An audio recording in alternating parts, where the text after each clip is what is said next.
recognized symbol of excellence in sports entertainment.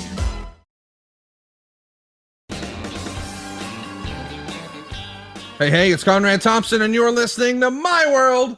And of course, we couldn't do it without your friend and mine, the greatest professional wrestler of all time, ladies and gentlemen, Double J, Jeff JArrett. Jeff, how are you, man? Oh, Conrad Thompson, I'm fine as a frog's hair. And you know how fine a frog's hair is? No, Man, that is an old school Southern expression right there. Thanks for I won't dusting start that off off. on that, but man, we got a lot to check on. I hope you're in a good mood. I'm in a fantastic mood, as they say in the gym. Did you get a good sweat? I absolutely did. And I want to give you a compliment, but I won't start with it. But I had the damnedest conversation Saturday morning at the gym. It was my cardio day. Anyway, we'll get to that or whenever you want to talk about it. But the guy stated the obvious, but it is, you talk about giving Conrad Thompson his flowers. I wanted to throw up by the end of it. I said, enough.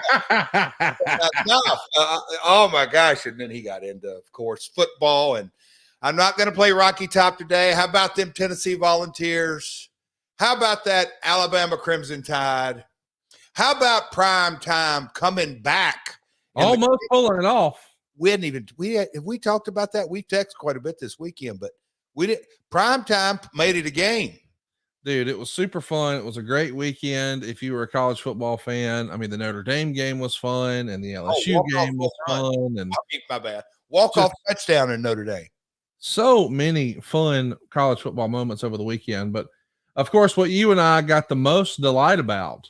We're going to save it for the last. I was letting you tee this up. Oh, I'm ready for it. Because on Sunday, we've had, and everybody who listens to this knows by now, oh, that poor, sad, sorry soul known as Chris Parks. Lord, he tries so hard. He does his best. And, you know, I've got some inside information, Jeff, that I have not yet shared with you here on the program. How'd you get it?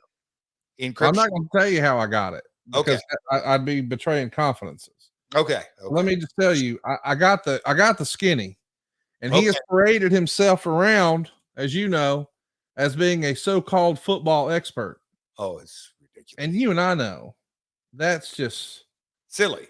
It's silly, especially when you have the details. And so I figured what we should do to just go ahead and get us started today is just read our group text message thread aloud. We'll start at the very beginning. Oh, wait. You're not really doing this, are you? Oh, I'm absolutely doing it. Wait, our group text? Our group text, everything we've said, good, bad, or indifferent. What I'm going to do is I'm going to get it over to Marcus. We're going to share it with the whole world to see over on YouTube. That's myworldonyoutube.com. I just need everybody to know how doggone embarrassing and how silly and how shameful it is the way he would get on there and run his mouth about you and the Tennessee Titans. Okay. And about Tannehill this and Tannehill that. Pronouns, pal. Pronouns. Give me Chris Park. So who is the group text? That I just want the listeners to know. Okay, my apologies. When I say our, I mean My World, which in my opinion is Double J, Jeff JArrett. I happen to be along for the ride. I'm your Gilligan skipper, although I guess technically body type wise, I'd be the skipper, whatever. And then there's Chris Park, who is basically the boat anchor of our group chat. And he went on and on and on. Boy, did he. And, you know, I said to myself, I wonder how that Bengals Titans game worked out. And, you know, I checked in on the score, and we got to a point where what my dad used to call house rule. you get whooped so bad, we can change this one. It's over. Let's beat the traffic. And as I take a look at the box scores, I see in the first quarter, man, it was pretty tight. It was 3-3 for the Tennessee Titans, 3 for the Cincinnati Bengals. And then that second quarter started, and as they like to say in professional football, and then the bell rang, and the Bengals managed to put up 0. Meanwhile, the Titans scored not 1 touchdown, not 2 touchdowns, but 3 touchdowns, not in the rest of the game, in the second quarter alone.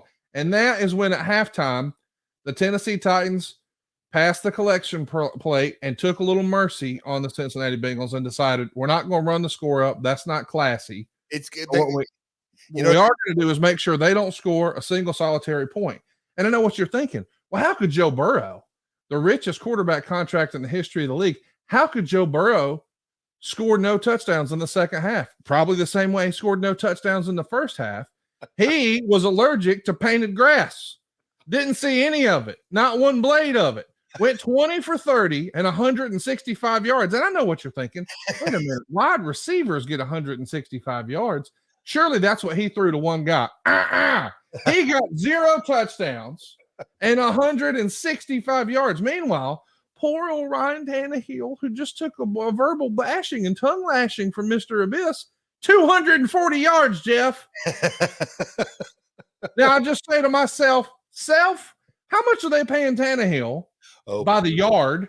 And then how much are they paying Burrow by the yard? Biggest bust in the history of the NFL, not Joe Burrow, Chris Parks. And boy, here's the inside information. You don't even know that I have this. Oh my gosh. But I have Chris Parks. This is real. You don't even know I have this, Jeff. I have the Monster Abyss's fantasy football records. Oh boy.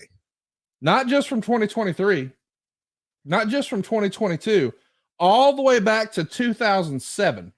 Oh my God. So let's run through this. In 2007, poor old Abyss, oh, bless his heart, he did okay. But boy, what we say in the South, my grandmother used to say, I learned this when I was a kid. Mr. Abyss shit the bed in 08. You see, he went 5-8, did not qualify. The next year, Lord bless his heart, in 09, he went 6-7, did not qualify. In 2010, 6-7 again, did not qualify. And I know what you're thinking, man, he's a second half player. Here we go. 2011. Do you want to guess what his record was in 2011? I'll give you a hint. It wasn't 5-8. It wasn't 6-7. It wasn't 6-7. It was 3-10. He played 13 games in 2011, won 3 of them, came in what we like to call in the South dead last. Dead last. Well, what did he do in 2012? 6-7, did not qualify. What did he do in 2013? 5-8, did not qualify. What did he do in 2014? 5-8, did not qualify. Are you seeing a pattern here, Mr. Abyss? We don't need any more of your cold takes in our group text, sir. You ought to be a damn shame to yourself, acting like you're a so-called fantasy football or NFL expert. Meanwhile, if you're curious, I would like to let everybody know that the greatest professional wrestler of all time, Double J, he won the league single-handedly in 2018, went 9-4 and won the championship.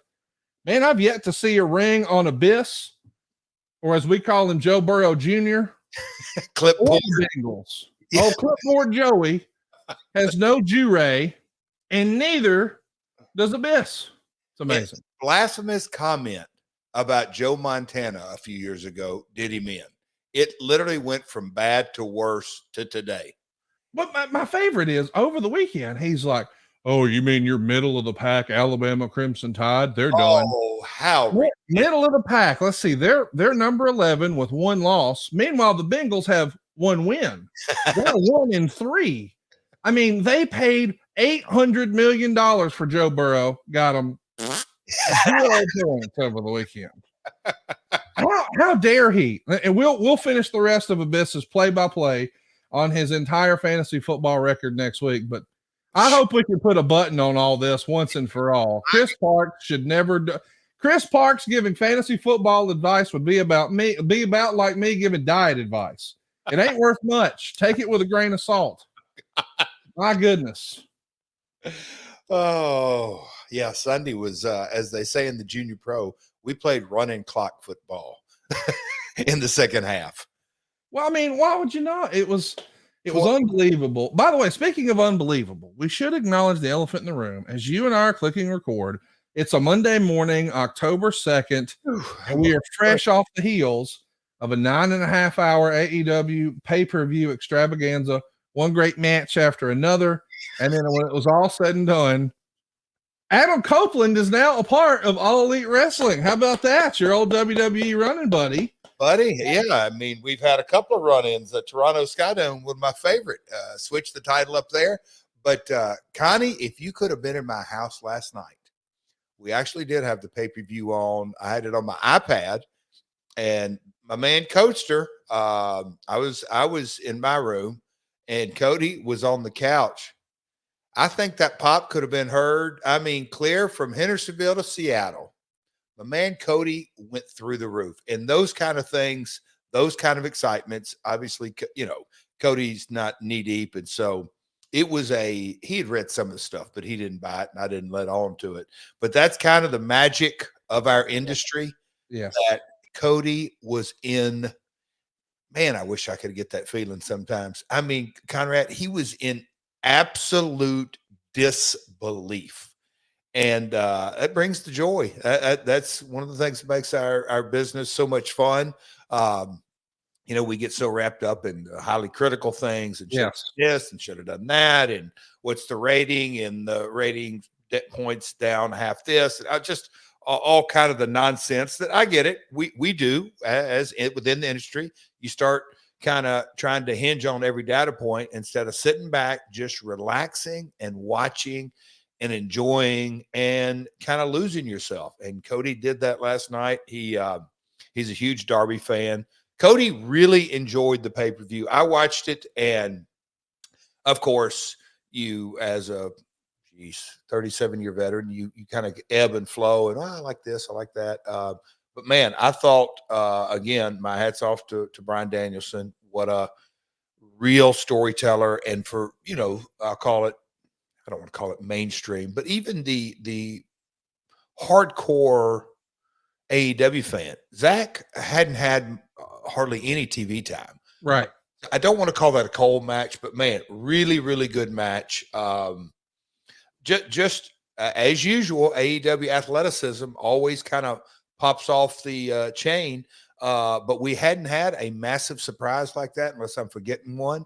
And, it kind of, that jolt of energy. I'm very excited, but more than excited, I'm curious to see where the energy goes. I'll say this, Adam, I've just seen bits and pieces. I did go to bed, so I had seen the highlights from the scrum and all that of what he said. But I know Adam well enough and knew him. I can't say day one, but day one at WWE. And so we go way, way back. And he's got passion about it. And you kind of look back over his career. He had the neck deal, and he retired, and he was just off the map for that time. And then since then came back. There's a whole slew of directions it could go. And as a fan, which is me first and foremost, I'm excited to see where Adam Copeland's journey takes him in AEW. Me too, man. Super excited for him and his whole family. Bruce has said before on his show the phrase "fresh paint of coat." Of course, he said that accidentally, but every now and again, getting a fresh coat of paint and just a new scenery, new set of scenery, a fresh start somewhere else. I'm excited to see what this looks like. I've never seen Adam Copeland outside of the WWE way. Mm-hmm. So to see him be able to sort of color outside the lines and do something a little different, I'm really excited about what's next. And I'm thrilled for Tony Khan and the rest of the AEW crew. And it was a big night, man. And no matter what you think about AEW or WWE or the initials, whenever you see a guy who's headlined a WrestleMania switching brands, it's at least So mm-hmm. Let's take a look at that. And of course, we're going to be doing a lot of today. We're going to be continuing our look back at TNA. We're going back 15 years, and we're going to be talking about No Surrender 2008. This is actually TNA's first pay-per-view from Canada. It's in Ontario at the General Motors Center. And I want to ask you about the challenges of running a show in Canada. But before we do, I want to go ahead and take a moment here to announce that we've leveled up this month over at adfreeshows.com. And I can't believe this is real, but the 3-time world heavyweight champion, the total package, Lex Luger, has joined Ad Free Shows for an exclusive interactive series called Lex Expressed. And we've got a little video for you to review right now, Jeff. Let's roll that. Here we go. Ad-Free Shows is home to a Hall of Fame lineup of legends and icons, and we continue to add to that legacy with a 3-time world heavyweight champion who stunned the wrestling world on the debut episode of Monday Nitro, firing the first shot in the Monday Night War. What in the hell is he doing here? From the football field to the wrestling ring, a physical specimen. He's run with the Horsemen and the Wolf Pack, a narcissist, an American hero, the master of the torture rack. He's the total package, Lex Luger. It's Lex Expressed, arriving in October, exclusively on adfreeshows.com. Lex will be joined by Conrad Thompson every month, looking back at some of his most memorable moments and matches. And in this special interactive format, Lex will also be answering questions from the live studio audience, which is you, available at the $29 level and up. And Top Guy members can join Lex live. It's Lex Expressed, coming soon to adfreeshows.com. To ask Lex all of your burning questions, and we're taking it one step further for our Top Guy members. You'll actually get to join Lex live each episode starting Saturday, October 7th. That's this Saturday at 10 a.m. Eastern. Catch Lex Expressed starting this October. Plus, we've got thousands of hours of other bonus content like Tuesdays with the Taskmaster with Kevin Sullivan, the Hacksaw Hour with Jim Duggan, the book with David Crockett, and so much more. It's all available at adfreeshows.com. But Jeff, Lex Luger, that ain't a ham and egger. That's a main eventer right there, kind sir. I'm telling you. And wow, when I saw it, the advertisement, that's when it became real. The reel that you just played, it was on social. It took me back to, my first match was 86, around the time Lex broke in. And I can remember going, I was like, where'd this guy come from? And you find out, oh, he did play football, and Florida breaking in, all that. And then, I'll call it late 80s, early 90s, his WCW time. And then when he went to the WWF, the narcissist made a few appearances in USWA. Okay. Yeah. So, I mean, it just Lex's whole journey. And then when I got up there was a period of time that me, him, and I think Scott Hall made a couple of trips with us. Kevin made a couple of trips. But there was, I don't know, 3 or 4 months where it ended up we were on the same loop. And I got to know Lex then. And then, of course, through WCW, and he worked at TNA just once or twice. But the WWF kind of, when you get in a car with a guy and run up and down the roads, you just find out so much more about him. And Lex is a fascinating guy. I mean, his workouts, and he's one of the first guys that I really saw that Steiner too. But I'm like, okay, they take this eating game really, really serious. Kind of us in the South, you don't really wrap your head around, oh, okay, this is a different way of eating and counting protein grams and carbs and the massive amount, the shakes and the discipline. But that's just one component of Lex. So I'm super excited. I think he's going to surprise our ad-free family. Yes. On a few things, or on a lot of things, how insightful he's going to be, and what a journey Lex has had personally, the ups and downs and everything in between. But I'm super excited that he gets to share. Hats off to you, Conrad. I'm super excited that he gets to share in this kind of setting. He'll kill me for saying this, but people will get to know Larry. Sometimes I call him Big Lair, but no, that's his real name. But I'm excited, man. Happy for everyone here. It's going to be fantastic. If you've never had the opportunity to meet Lex Luger, or you've only ever read about Lex Luger, I encourage you to check it out. He will make an impression on you and your heart. I think one of the best surprises I found in my journey into this little professional wrestling journey I've been on for the last several years is meeting Lex Luger, because we all have sort of preconceived notions about folks. And then you meet Lex Luger and you're like, I was about 180 degrees wrong. What a great man. What a great human being. And I'm excited that he's with us now. Check it out over at adfreeshows.com. But let's talk about No Surrender 2008, Jeff. Go ahead. before we get into it, I'm going to go back to my original thing that I wanted to make sure when I sat down today. I said, I got to, because Saturday in the gym, I'm like, I got to share this story that Conrad, sometimes it takes me a while for the light bulb to go off in so many ways. But, you know, the format that we do here at Ad Free, and this is what the guy shared with me. And when you're on side by side with a guy with a Stairmaster, talking is a good thing because you forget about just putting in time. But we got into this kind of, it was, I don't say deep discussion, but it was. He's a lifelong wrestling fan. He moved a couple of times in his childhood. And so he got a taste of the Kansas City territory, taste of the Texas territory. And he actually had some of, not Florida, but the Fullers, the Continental, the Birmingham, a little bit. But, you know, that was kind of his set point. So hearing he wasn't wrapped up. Like if you grew up in Memphis, it was Lawler Dundee and Jimmy Hart, you know, whatever territory you're in, you kind of dove off into, and that was almost the complete foundation. And then, you know, the modern day fans that, okay, I was a high school, went to the Attitude Era. That's kind of a set point. It's just how time goes on. But this guy, he is a successful businessman, and he's like, you know, when Conrad first came out, he thought Bruce was your first one, but, you know, he listened to Bruce, and then, you know, Bruce's,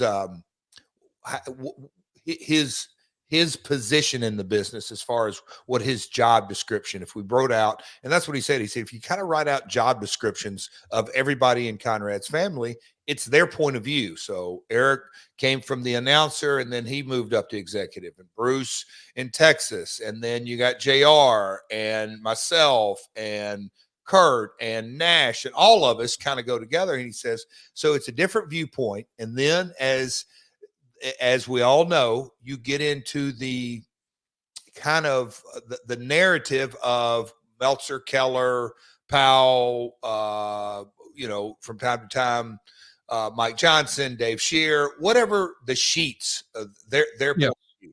And he said, a lot of times it's point counterpoint, but he said, it's really not. He said, because you guys kind of wade through it. And he says, your firsthand account, he said, because, and he named three, this is what I thought was cool. He named 3 or 4 events that he goes, Jeff, I've heard your point of view. I've heard Eric's point of view. I've heard Bruce's point of view, you know, all these different ones that, Conrad, the amount of knowledge you have in your brain, because you know, I know my point of view, and maybe I've heard bits and pieces, but you've heard 4, 5, 6 different versions, if you will, and the version and all that. But just kind of the evolution of the ad-free family. If you want to know about our industry, but then this is where he tied it up. He said it's a lot further for him than an industry. It is business in general, because you take the mid-90s, you know, he said, we've got a 30-year arc of a span. And he said, you can learn. He said, this doesn't relate to every kind of business, but in the entertainment business, and this guy, that buddy of mine, he's a big time marketing guy, and he's moved in, started out as a regular marketer, now digital marketer, and now he's in products and all kinds of stuff.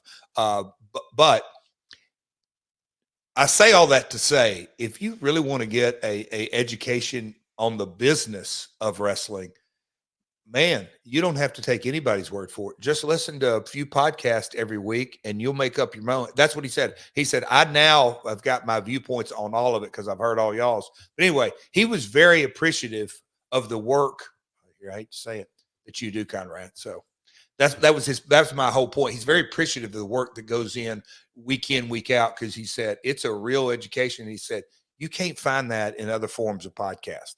He said, it's just not out there. And he said, I've looked. So hats off, pal. But it was pretty cool that the way his viewpoint was, it's kind of a tutorial in 6, 7, 8 viewpoints of guys. And then you got Meltzer and Keller that is kind of your running thread, and then your interjections. But he was very appreciative of the work of the ad-free family is what he said. So. Well, I appreciate that. Thank you very much. I'll take those flowers. And I kind of feel similarly that, you know, the idea is we let the listeners decide who they want to believe. I mean, the original format of this show was, hey, what were we as the quote unquote smart fans led to believe happened? What did we read happened? and now what quote unquote really happened from someone who was there. And of course, in time, we've found things that were printed in newsletters that weren't technically true. We've also heard things from some of our talking heads that they just remembered it differently and it wasn't technically true. And I know sometimes people get caught up on saying, well, this guy's a liar or that guy's a liar. I choose to say, you know, the old Tony Costanza is, it's not a lie if I believe it. So if Dave Meltzer was told something in 1993 and he was told something by someone in the office, he had no reason to think that person would be lying. But if that person did have a different agenda and Dave ran with it, Dave has believed that as fact ever since. But if someone else in the office said, well, that's not exactly why that happened, and here's why they said it, well, that account might not also be 100% true either. The truth is probably somewhere in the middle. And we've seen this, like there's been a lot of great television series that I've seen where there was one about a divorce a few years ago, and I forget exactly what the name of it was. It may have been called The Affair, but you saw things from the husband's perspective and from the wife's perspective and from the quote unquote other woman's perspective. And you would see the same scene 3 times, but it would play out a little differently each time because that's the way she perceived it. And that's the way he perceived it. No one in that story was lying. That's just the way they remembered it. And so that's what we offer up to the audience here. And it's up to us to sort of string together what we think really happened. But I like to do it from a place of saying, hey, nobody's intentionally lying. And I think sometimes when people misremember things, they get painted as a quote unquote liar. And that's not necessarily factual. So my buddy, we were talking, and I'm going to really paraphrase this, and we'll get on with the topic because we got a lot to talk about. But I told him, I said, you have no idea how many times, not just me, probably much more Conrad, but it's me that I go to whoever it may be. Hey, did you listen to the podcast? Well, no. Right. No. I read what was reported online. I said, do yourself a favor. That's their interpretation. That's right. I'm not throwing shade at anybody, but I said, Conrad, 10 to 1, how many times he may get a call or a text or whatever, and he'll say, well, now hold on. Did you really listen to what was said on our podcast? Well, no, but this, okay, then go listen to it and get back to me. Dude, I got ate up. I don't know that I told you this, but I got ate up about 8 times last month for various different podcasts by various different people in the industry. Some people who work with those different initials, some people who work in the journalism side of things. Really? And they were not happy. And I was just battling every day. And it's like, hey, did you listen? Because I would, as our pal Eric says, context is king. We present the information and then we give commentary around it. But when we're presenting information, it's my job, I think, as the guy with the microphone here, to just say, hey, here's what's reported. Here's what people are saying. What do you think? That doesn't necessarily mean that's what I think. That's what I'm reporting as fact. I'm not a reporter. I'm not a journalist. I am, and I know this annoys people when I say it, I'm just a fan. I'm lucky enough to be the first listener. That's not totally true because right now there's a whole lot of folks listening with us. And I want to thank little Jimmy Sorensen and Coach Keith Morrison and Josh Fields, and how about Jen Vargo and Brad Stanton and so many of these folks hanging out with us today in our live studio audience. Appreciate you guys showing up and showing out for us on a Monday morning. But I just think of myself as like the first listener. I'm here to present information and sort of guide the conversation. And then when it's time, I'm going to yell about wiener pills. I mean, that's kind of what I do here on the program. And by the way, Jeff, I appreciate you stepping in when I had no internet last week. They were doing some construction in my neighborhood. We lost our internet for a bit, and you did the ad reads for us. Heck of a job there, Double. Oh boy, had a lot of fun. Got some nice little. I got a few texts on that as well, but they chuckled about it, and online as well. So shout out to the folks on social media that commented on my ad reads. I'm not a Conrad Thompson, and I let him know that. Oh Lord, will you stop? I'm not, but oh boy, it's But you know, Conrad, to get going, I'll just put a button on this. I wish that in all these different conversations that you've had over the last month, that you could share the text exchange. Oh, but you can't, and I know why. But you are going to share the text exchange of the Monster Abyss, I'm And going to post them all with his record. I've got his full record. And I'll tell you this, he's going to stop lighting my phone up with his nonsense I have and it. his finger wagging about Alabama, or I will post the full stats and the full commentary. Let me just say this. You think there's leaks in the wrestling business? There's leaks in your fantasy football league, Mr. Abyss. I'd watch your mouth in these parts if I was you. Oh, clipboard Joey. We're having fun. All right, pal. Dig All it. right, let's talk about it, man. Canada. This is a big opportunity. You know, it doesn't take a rocket scientist to see that there's been a lot of success in Canada over the years. Certainly Stampede and Montreal and a whole lot of other different territories. But man, when the business really got hot with Vince, they just set all kinds of records up there with Orndorff and Hogan. And then about 10 years later, they did it again. When maybe domestic business was down, they could always count on, man, let's stick Bret Hart on that show and just watch the fireworks.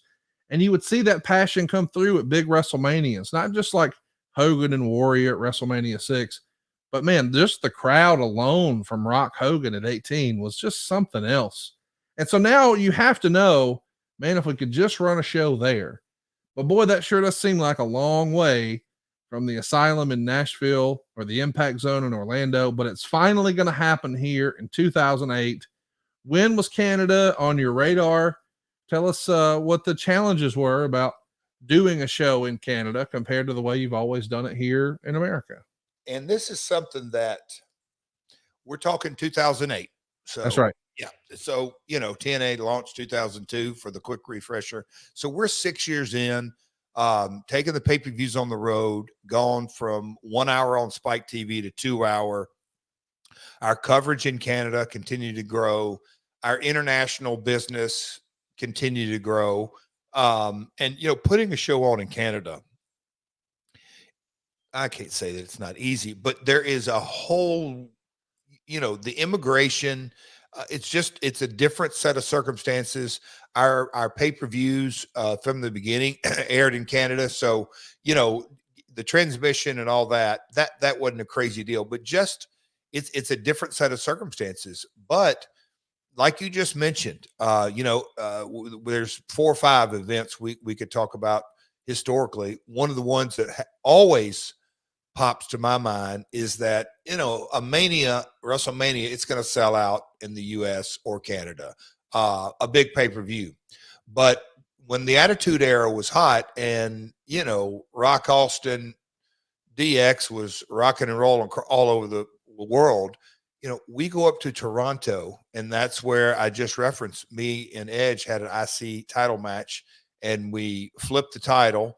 And we flipped it back in Buffalo at a pay-per-view, I think, the next day. But for a house show, Conrad, if you got that Google machine out, Sky Dome. Yeah, it was huge. Set a record for y'all. 30,000. It was a big house. So Canada is obviously geographically very close, but it is a, God, lack of a better word. Yes, it's a different country, but the wrestling fan base. And Owen was one of the ones that, in his unique sense of humor, we would chat about it, but then he'd be serious about it. I've had conversations with Brett as well. But the Canadian fan base, obviously they love their hockey, but they're very passionate about their professional wrestling. And you look at the territories, obviously Stampede was big, Montreal, back in the eastern provinces, they had that. Toronto, Mayfield Leaf Gardens, Jack Tunney, Billy Red Lions, and the famous blue checks from the WWE in Canadian dollars. But lots and lots of history. And at TNA, with a Canadian influence, Christian Cage. How relevant is that to talk about today?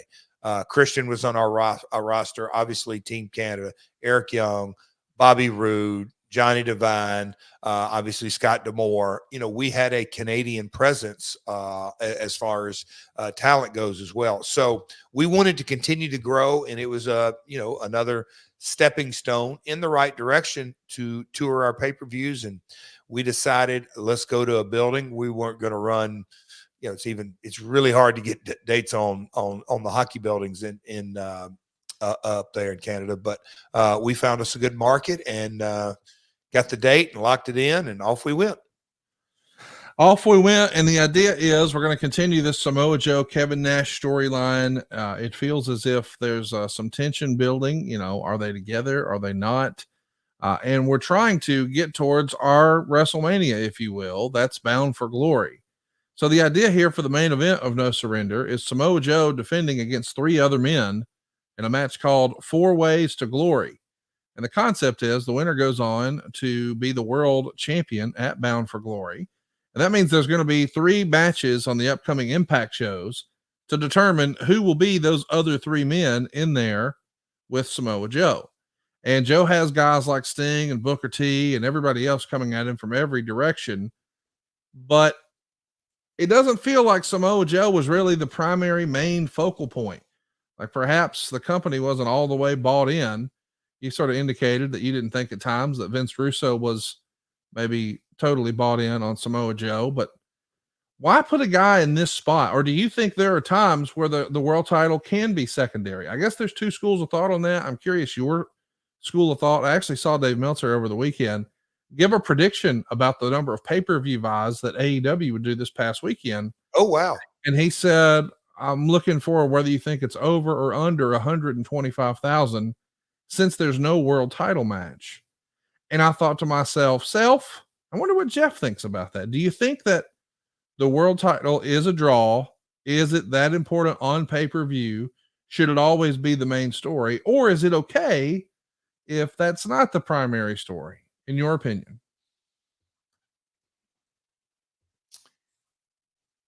So. Oh, don't chuckle. What is that? No,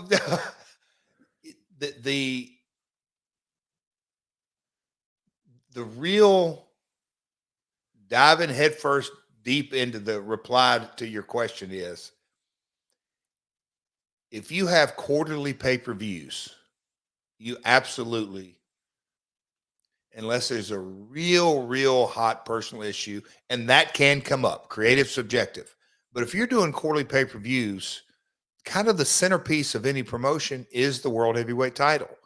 Nowadays, we've, got it into male and female, but for the lack of a better word, yes. But when you start going into monthlies, and we've talked ad nauseum on this topic, Conrad, at TNA, were we a slave to weekly ratings on Spike?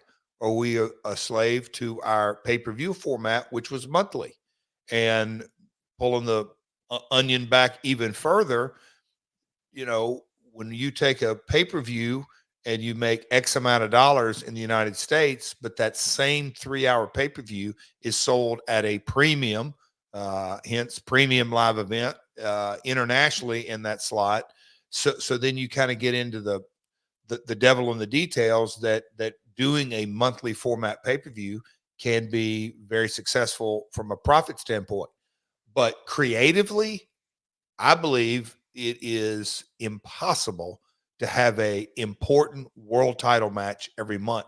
It's just not enough time to build your antagonists and put your, it depends on, who's got the belt and all that. But to build your story in 4-week arcs, I think it was hard in 2008. And I think today it's even harder because our audience, for the lack of a better word, it's half on TNT, TBS, and then half on digital.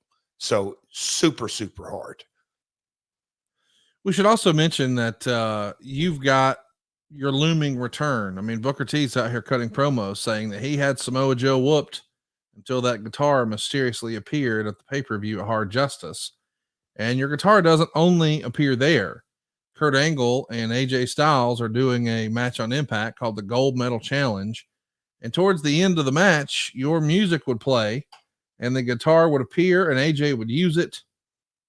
What do you think of this tease of your return with the mysterious guitar just appearing? So help me with the month we're in 08. I think it's, what month are we in? We are in. We're building to No Surrender 2008, and that one was in September. I was going to say August into September. Yes, September. And the reason I say all that, we'll call it October of 06, Jill's health, first wife, had took a turn for the worse. And that's when Sting versus JArrett, I lost to Sting and stepped away from the business. My in-ring, stepped away from the in-ring. So we're talking almost 2 years. That's why I was trying to make sure that I had the number. Almost 2 years. And, so we're a year and 2 months past her passing. And from a professional point of view is we went from 1 to 2 hours, international's growing, licensees going, we're rocking and rolling. But as things continue to grow, we collectively, and I say we, it was really Jeff, Vince, Dutch, and of course Dixie was involved in, being a part. But okay, how do I integrate back into the story? Not the position I was before by any means, but all right, let's utilize it. And Dutch and Vince were both really for it. And so I said, all right, what is the story and how do we integrate it back in? And knowing that, we were, I don't say we had everything drawn out with Main Event Mafia and Mick Foley, and how me and Mick, as we got into the end of 2008 and then into 2009, but the pieces of the puzzle were coming together. So I wanted to do it. We wanted to do it. We'd made our mind up. Let's kind of tell it over a 3, 4, 5, 6 week period, and then get into the story. And that's kind of where we headed. And that's how we started teasing it. I think right before No Surrender, because if I remember correctly, I came back for Bound for Glory this year of 08. Well, speaking of Kurt and AJ, the story is that Frank Trigg, who's been a part of TNA through various points of his career, is going to return and cost AJ his 4 Ways to Glory match against Christian Cage. Of course, AJ loses, and that is going to build towards an MMA match at No Surrender with AJ Styles and Frank Trigg. Frank Trigg, of course, if you were a UFC junkie back then, you're familiar with his work. I don't know that he was necessarily a mainstream star. Are you doing this just hoping for any sort of crossover from MMA? Or did you think, hey, Frank might actually make a run at this? Frank wanted to do it, and he was engaged, invested in it. And a lot of times on the pod here, unless you're a real weekly listener, and a lot of folks are, but people forget in these days, Spike, I wish I could remember recall the number, but it was a lot of times it was the UFC network. I mean, there was so much MMA on Spike that, the Spike officials were for it. UFC was in a different position in 06, 07, 08 than they are today. They were really just coming into their own. The Ultimate Fighter had launched 3 years, 4 years, 5 that. So, I mean, the newness of MMA was still around. So any kind of crossover talent, I was all for it, to at least give it a shot and just see how it worked out. And Frank, again, like I said, good dude, but he was invested in it. And so we were open and curious to see where, if we gave him the ball, so to speak, where could he take it? Matt Morgan is going to be out here next, squashing Johnny Devine on Impact, and he's going to get attacked by Team 3D before Abyss comes out to make the save and shake hands with Mr. Morgan. And this is when Abyss is in what the Torch would describe as his good guy white lunatic outfit. This is, as Bruce would call it, a fresh paint of coat for Abyss. What do you think of this different look for Abyss? He had been so intricately involved in stories from the Asylum days. I mean, Abyss was a part of every episode for years. So I think everybody internally was, I'll use Bruce's term, fresh coat of paint. And he had never really had a babyface run, so to speak. And so I hate to say the simple part of it, white meat babyface, wear white, but no, he had wore so much dark, and we weren't sure. Again, we didn't want him in, when you really think of colors, okay, is a blue going to work? Oh, no. Is pink going to work? Oh, probably not. Yellow? No. Red? Oh, no. Maybe that's too much connotation, because he already kind of gets that vibe of a Kane if we put a mask on. So he can't be really the big red guy. Okay. And then the influences of Mankind. Well, no, we can't kind of go that brown, so by default, almost, it was kind of that white prison outfit that we all agreed on. And again, we give him a hard time at the top of the show, but Chris Park, as a talent and office worker, employee, committee, Invaluable. Yeah. buddy, nobody, and I mean this, nobody thinks about it as much as he does. He becomes borderline obsessed with whatever task is in front of him in a good way. So, yeah, I did like it. It didn't work out to the success that we all wanted, because I think people they were emotionally connected to the other outfit of the Monster Abyss. Well said. Another guy that we know has had quite a career is Kip James. He's going to be introduced as the newest member of the Beautiful People on Karen's Angle, which was her little show that she would do. And it's crazy to think, man, 15 years later, he's still doing his thing, a trios champion in AEW. I mean, a lot of people by 08 thought, well, hey, man, he peaked 10 years ago. And now we're 15 years after that. He's still on top doing his thing. What can you tell us about the pairing of Beautiful People and Kip James? Why did that make sense? Can I tell you a story about Kip? I don't Please think I've told this on here, but out of DX. So, there's all kinds of stories, but from time to time, me and my old man, little man, JArrett, we would get into different conversations. And this was,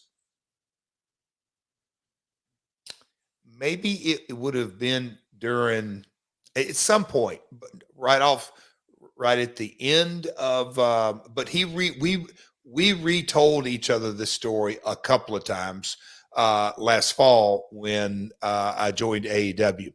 But out of all the members of DX, Billy was my dad's favorite. Okay. And I'm like, what? He goes, I'm telling you, son. I said, no, I get it. He goes, it's a special kind of talent. Brian was the talker, and ladies and gentlemen, boys and girls, but the spontaneous ad lib, but just kind of play. And I don't want to use the word secondary because that sounds derogatory, but my dad would say he knows how to fill in the blanks. He knows how to be can't call him dumb blonde because he does, he's a big badass dude that has badass Billy Gunn, but he's a co-pilot. He just kind of knew that temperament. My dad loved Jerry Lawler and Jim White, and he Jim understood more than anybody. There's only one Jerry Lawler that talked and did this and that, but to have the sense of timing and knew how to fill in the blanks of everything else.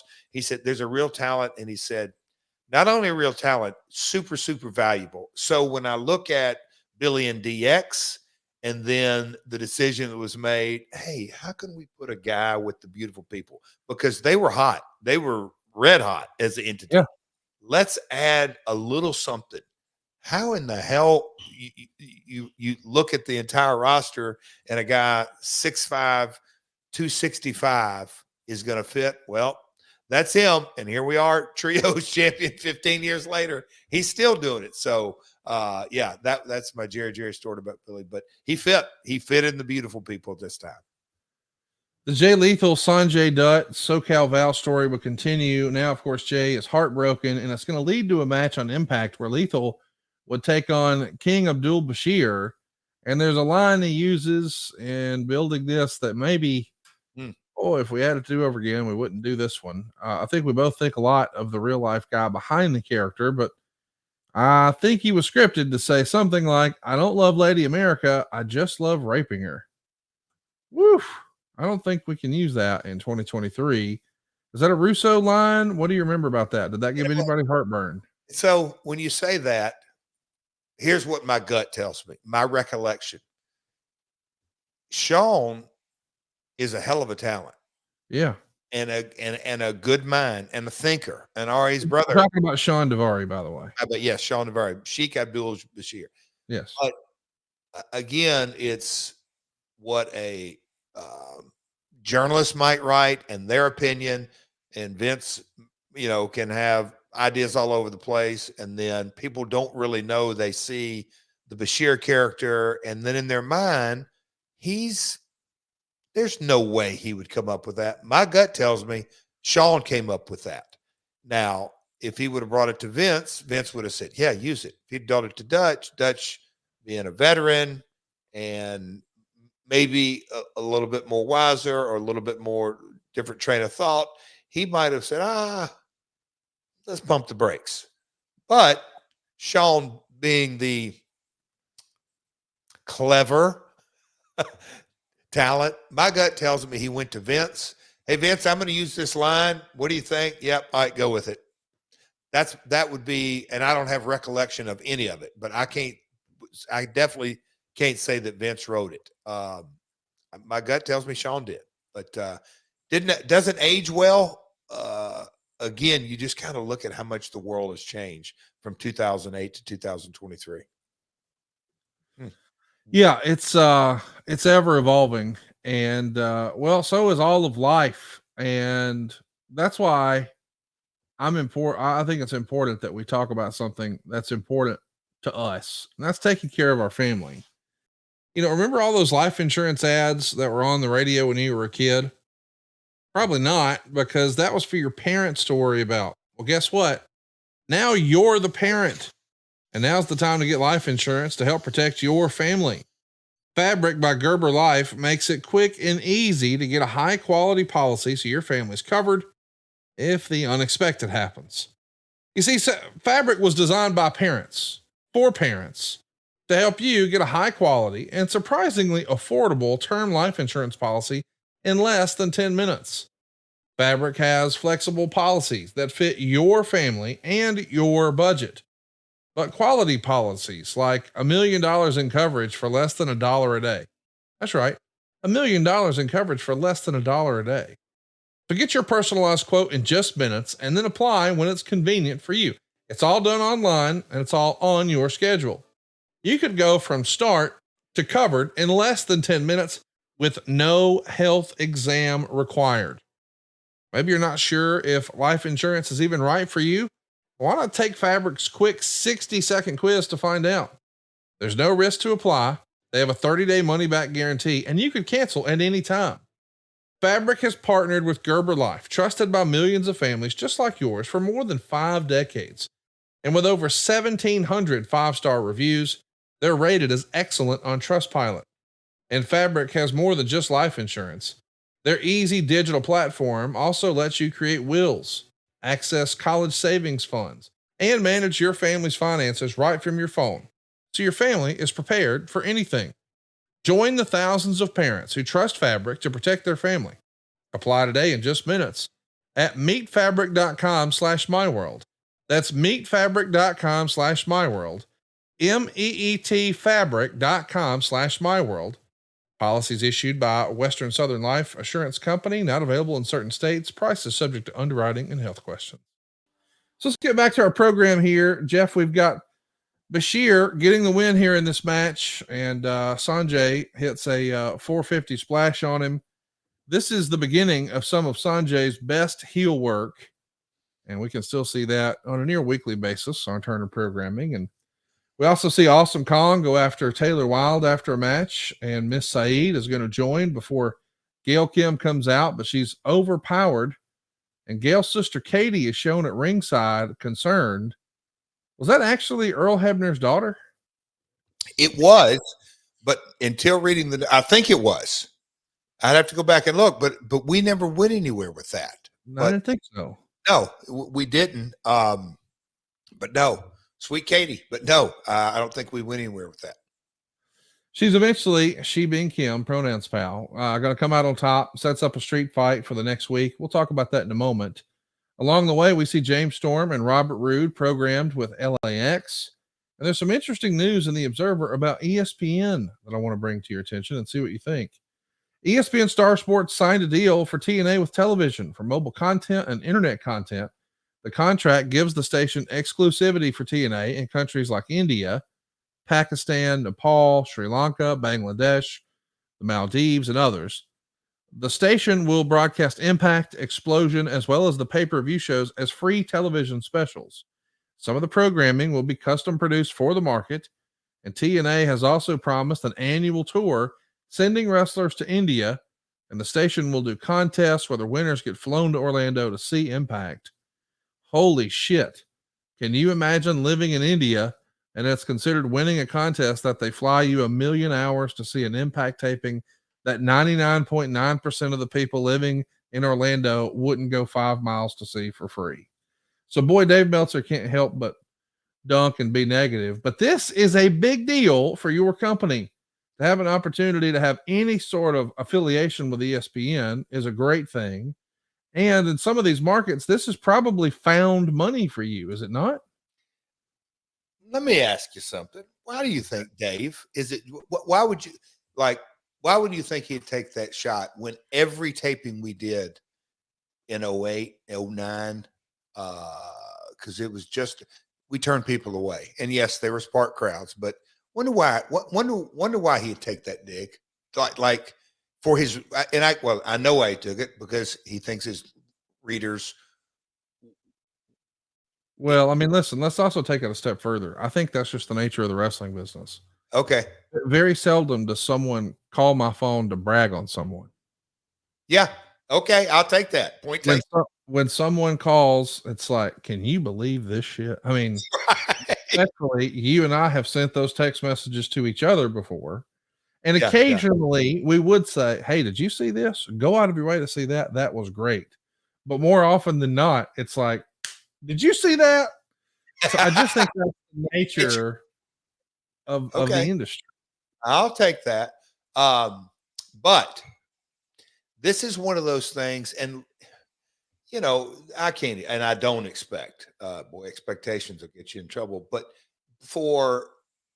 I'll call it the journalists, Meltzers, Kellers, all of them, I'll just say, to really know the ins and outs. But from a privately held company that had started from an idea to a small investment to bringing on the Carters to where we were, Conrad, I cannot overemphasize how big of a deal this was, because Star Sports, and now Viacom's entered the market over there. But, in 2008, for us to get a deal with Star Sports was massive.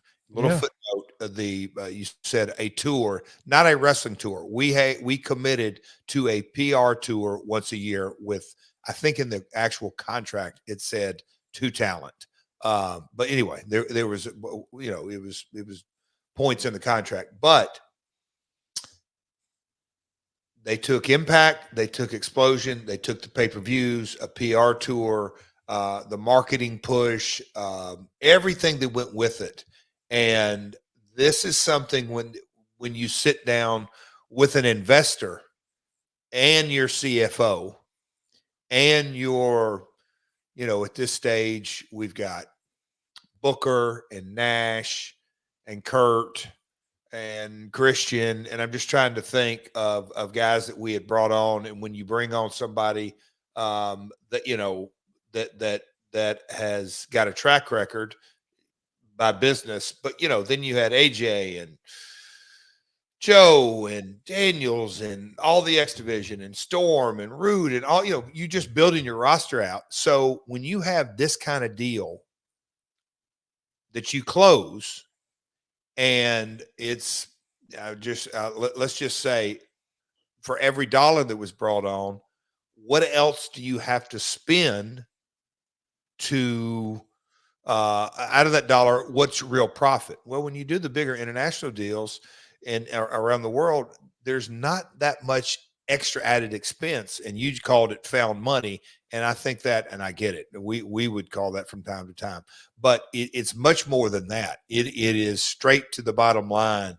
It's a big ass deal, man. And it's one of those deals, when you close it, you just know that, okay, we are, we talk, me and you always talk about red ink, black ink. This was a big old jar of black ink, and it gives, it's just growth. So, you know, Meltzer, and I say all that, he's taking his pot shots, which I get, but to kind of downplay this kind of deal, I'm not saying that he completely did. It's just not, it's his version of it. But if it's and we get into political side now, what is real news and what isn't, what's opinion?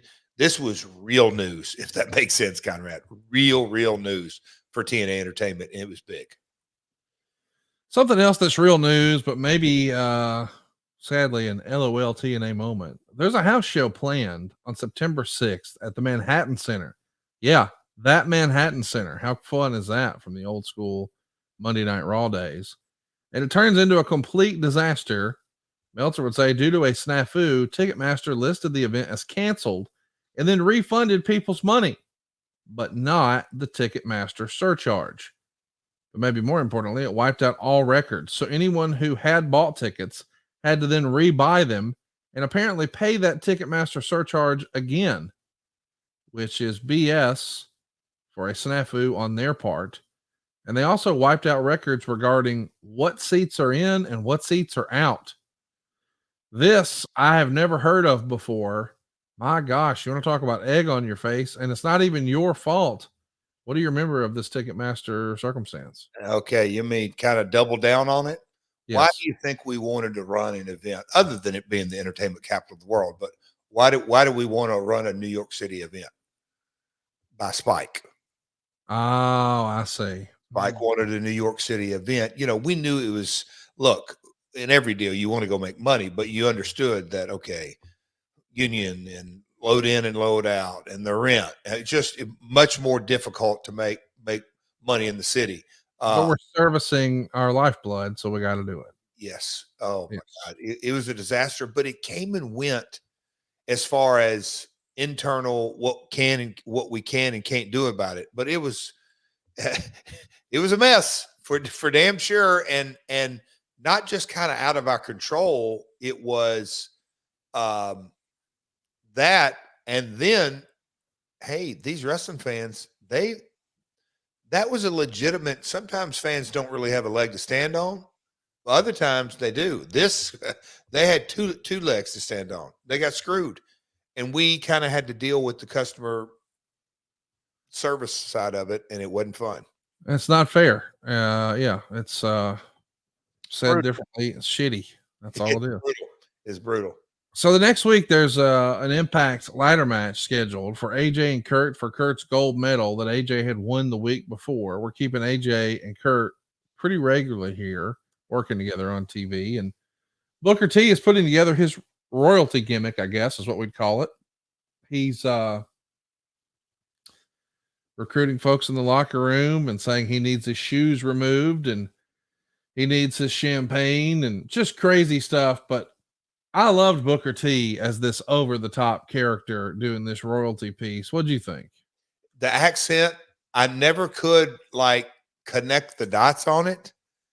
Let me just say this. I was a huge fan of not just Harlem Heat, but when Booker spun out as a single yes. in the end of WCW, when, look, I was in the ring with him when he became the world heavyweight champion. And then when he went to WWE, WWF, and 5-time, the Spinneroonie, that Booker I loved. And then he changed his accent.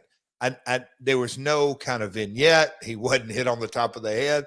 I would always say, I'm missing something. How did this come about? But if you just took it for what it's worth, and he played, the royal King Booker, it's a different side of Booker that was entertaining as hell, because you just go, where the hell does he come up with this stuff? But he really got into it. And it the backstage stuff, it was entertaining. I mean, old Book, when he wants to, he'll entertain you in a comedic kind of way. And you just don't really expect that from him. Next up, we've got Dutt and Lethal interrupting Karen's angle with SoCal Val, and it winds up with Jay flinging Val to the ground. That was pretty controversial in 2008, but we're continuing the story here. And speaking of stories, Mike Tenay is going to ask Nash about the extent of his relationship with Joe. He said he saw some tapes and brought them to the attention of TNA management. He said he saw raw potential. He said they've spent time together. He said he can't spend time with someone he doesn't hit it off with, and they've become friends. But he also said it's no secret that Joe's Achilles heel is his temper, and it might cost him his championship. And Tenay said it appears Nash is the only wrestler in TNA who has a relationship with Sting. And he asked for details as to what's on his mind. And Nash said he can't speak for Sting, but he's known him for 20 years. And it used to be a business of men, not boys. He said when he first worked his first house show, Harley Race was in the locker room. He said he gave him his chair. He dressed standing up. He said today the young kids don't even acknowledge you, much less give up the chair. The business has changed. And Tenay said wrestlers don't get the pecking order. And Nash said they do get it. They just don't care. And Nash said that Steve told him next week he'll be there and he'll let Sting speak for himself. The segment is fine for what it is. You know, we don't need to necessarily break down what was said, the content. But I thought Nash and Tenay in these circumstances were phenomenal. I would have liked to have seen more of this sort of thing in TNA. I don't think there's maybe enough of that in wrestling today. What say you? Realism that everybody can relate to. Kevin grew up in sports locker rooms. Mike, a journalist, sports journalist, hockey. He's spent his time in Vegas as well, but been around sports and a huge sports fan. Used to love him and Don West get into discussions about any kind of sporting event coming up. And obviously they both knew baseball inside and out, but any sport they could talk about. And so and again, wish we could see more of it. Well, the month arc of this story is Joe's our champion and we want to continue to elevate him. And you've got one wise owl being Kevin Nash and maybe another wise owl being Sting, because they had both had lots of years in the business and well known. And how do we tell that story? And Kevin's really good in these kind of, he's very good. And Tenay, this is where a really, really good announcer has the right pauses, has the right inflection, has the right questions. The art of a good interviewer is all kind of the timing of the questions and all that kind of good stuff. So yeah, I enjoyed it. And that was the story we were building with Joe. Well, we've got another big story we should talk about. And it's involving Gail Kim. I should mention that Booker beats Rhino to qualify for the 4 Ways to Glory match. So he's in. But then we get this street fight that was set up a week prior. It's Awesome Kong teaming up with Gail Kim, or taking on Gail Kim rather. And it's a great match. I mean, when we think about Awesome Kong and Gail Kim, I think we would all agree they were ahead of their time as far as this women's revolution. WWE says that happened in 2015, but here they are in 2008 having an incredible match. Kong gets the win with what she called the implant buster in 7 minutes. And then Katie Kim runs in afterwards to check on her sister. Kong goes to attack her, but she's saved by Roxy and ODB. If you're going to watch a ladies match this week from yesteryear, make it this one. Awesome Kong and Gail Kim in 7 minutes here had a phenomenal match. But that's not the story. Here's what the Observer wrote. The WWE signing of Gail Kim this past week after her TNA contract expired may be the first of some interesting TNA contracts to watch, as both companies try and navigate going into the new year. TNA created the Knockouts division last year to build around Kim as the top star. The division has become, from a rating standpoint, TNA's most successful entity. While Kim has not been the centerpiece of the division in recent months, internally she was still considered the top performer and the glue of the division because she kept a lot of multiple person matches together with largely inexperienced women that would have likely fallen apart. She'd been with the company for 2 years in a mostly valet type role before the company established the division. And when Spike increased Impact to 2 hours last fall, the women here were put in filler segments just as something with very little context in the way of booking. Naturally, they became more popular than the overbooked segments on the rest of the show.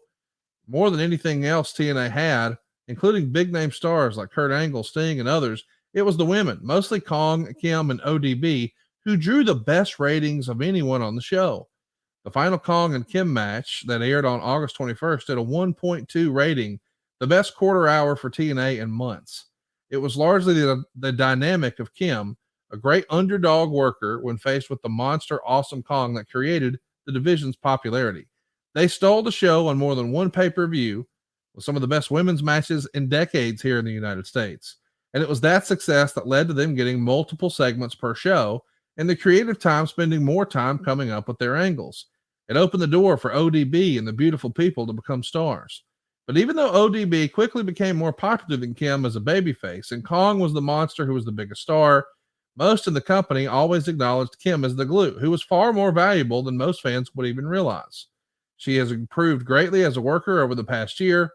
At first, all the women's matches were laid out move for move by the agents, but as of late, she started to understand what to do and when to do it. Kim, who's 32, had her contract expire at the end of this month and received an offer from WWE that was said to be substantially more than what TNA felt it could match. No figures have come out as to what the ballpark of that is, but WWE doesn't usually offer high downsides to the women. One friend of hers described it as, quote, sometimes you just reach a point in your life where, as sad as it is, money is a decision maker over where you'd be the happiest.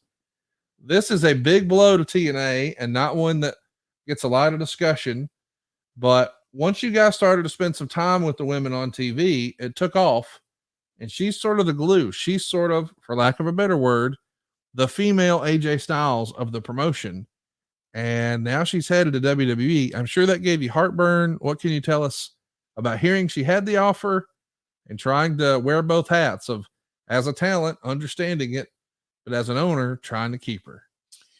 You said it. And, you know, Gail was with me and America's Most Wanted when there was no Knockouts division. And so her personal journey, because she was with WWE and basically given nothing, and I'll call it maybe you call it the Divas era, the bra and panty. There just wasn't any kind of wrestling. And when I look back now, super grateful, but appreciative, but really look at the context of what was put together in the era of cable television. TNA was the first, the Knockouts division, 8-10 ladies that all had different personalities and put together. And it was new. And by design, less is more. The stories were simplistic. The characters were easily to understand. We started, and this is something that I think I'll say a lost art, but just no matter how you slice it and dice it, we all kind of get so caught up in 8 stories on one show and 6 stories on another and all this. We really started with one story, Gail and Kong. Now, we added talent to build the division out, but the main story was Gail and Kong. And yes, Gail being the babyface, it was so easy to understand. She had to overcome she was the Dragon Slayer, and the dragon was, use my dad's terminology, was the dragon. But it was so simplistic, and yes, it got over. And then we added one talent and did a little bit more with another one, did a little bit more with another, and the building blocks and building blocks and building blocks. And the division was hot, and it got great ratings, and it did steal show stealers on multiple, not just pay-per-views, but TVs as well. And Gail was through it all. And then you see her rise to the top. And, I had that conversation with Bob Carter on more than one occasion. Bob, if they want a talent, there's no chance unless you really want to go into that pocket more. And he didn't, and I got it. We were never going to outbid WWE, never, ever. And it's just today, it's a different set of circumstances. And, women's wrestling now, to me, has been around in this type format 15 years. So the bloom is off. It's different.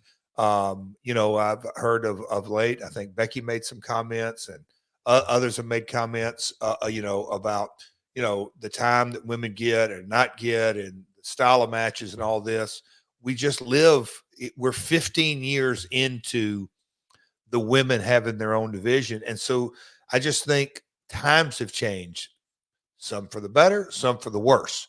But in this day and age, Gail being, as you phrased her, the AJ Styles of the Knockouts division, there's no doubt we created value collectively, Gail and the TNA team, and she got to move on to a much bigger contract that we can offer. And everyone internally, they were grateful for the time and appreciative. And we understood, as a business person, did any of us want to lose her?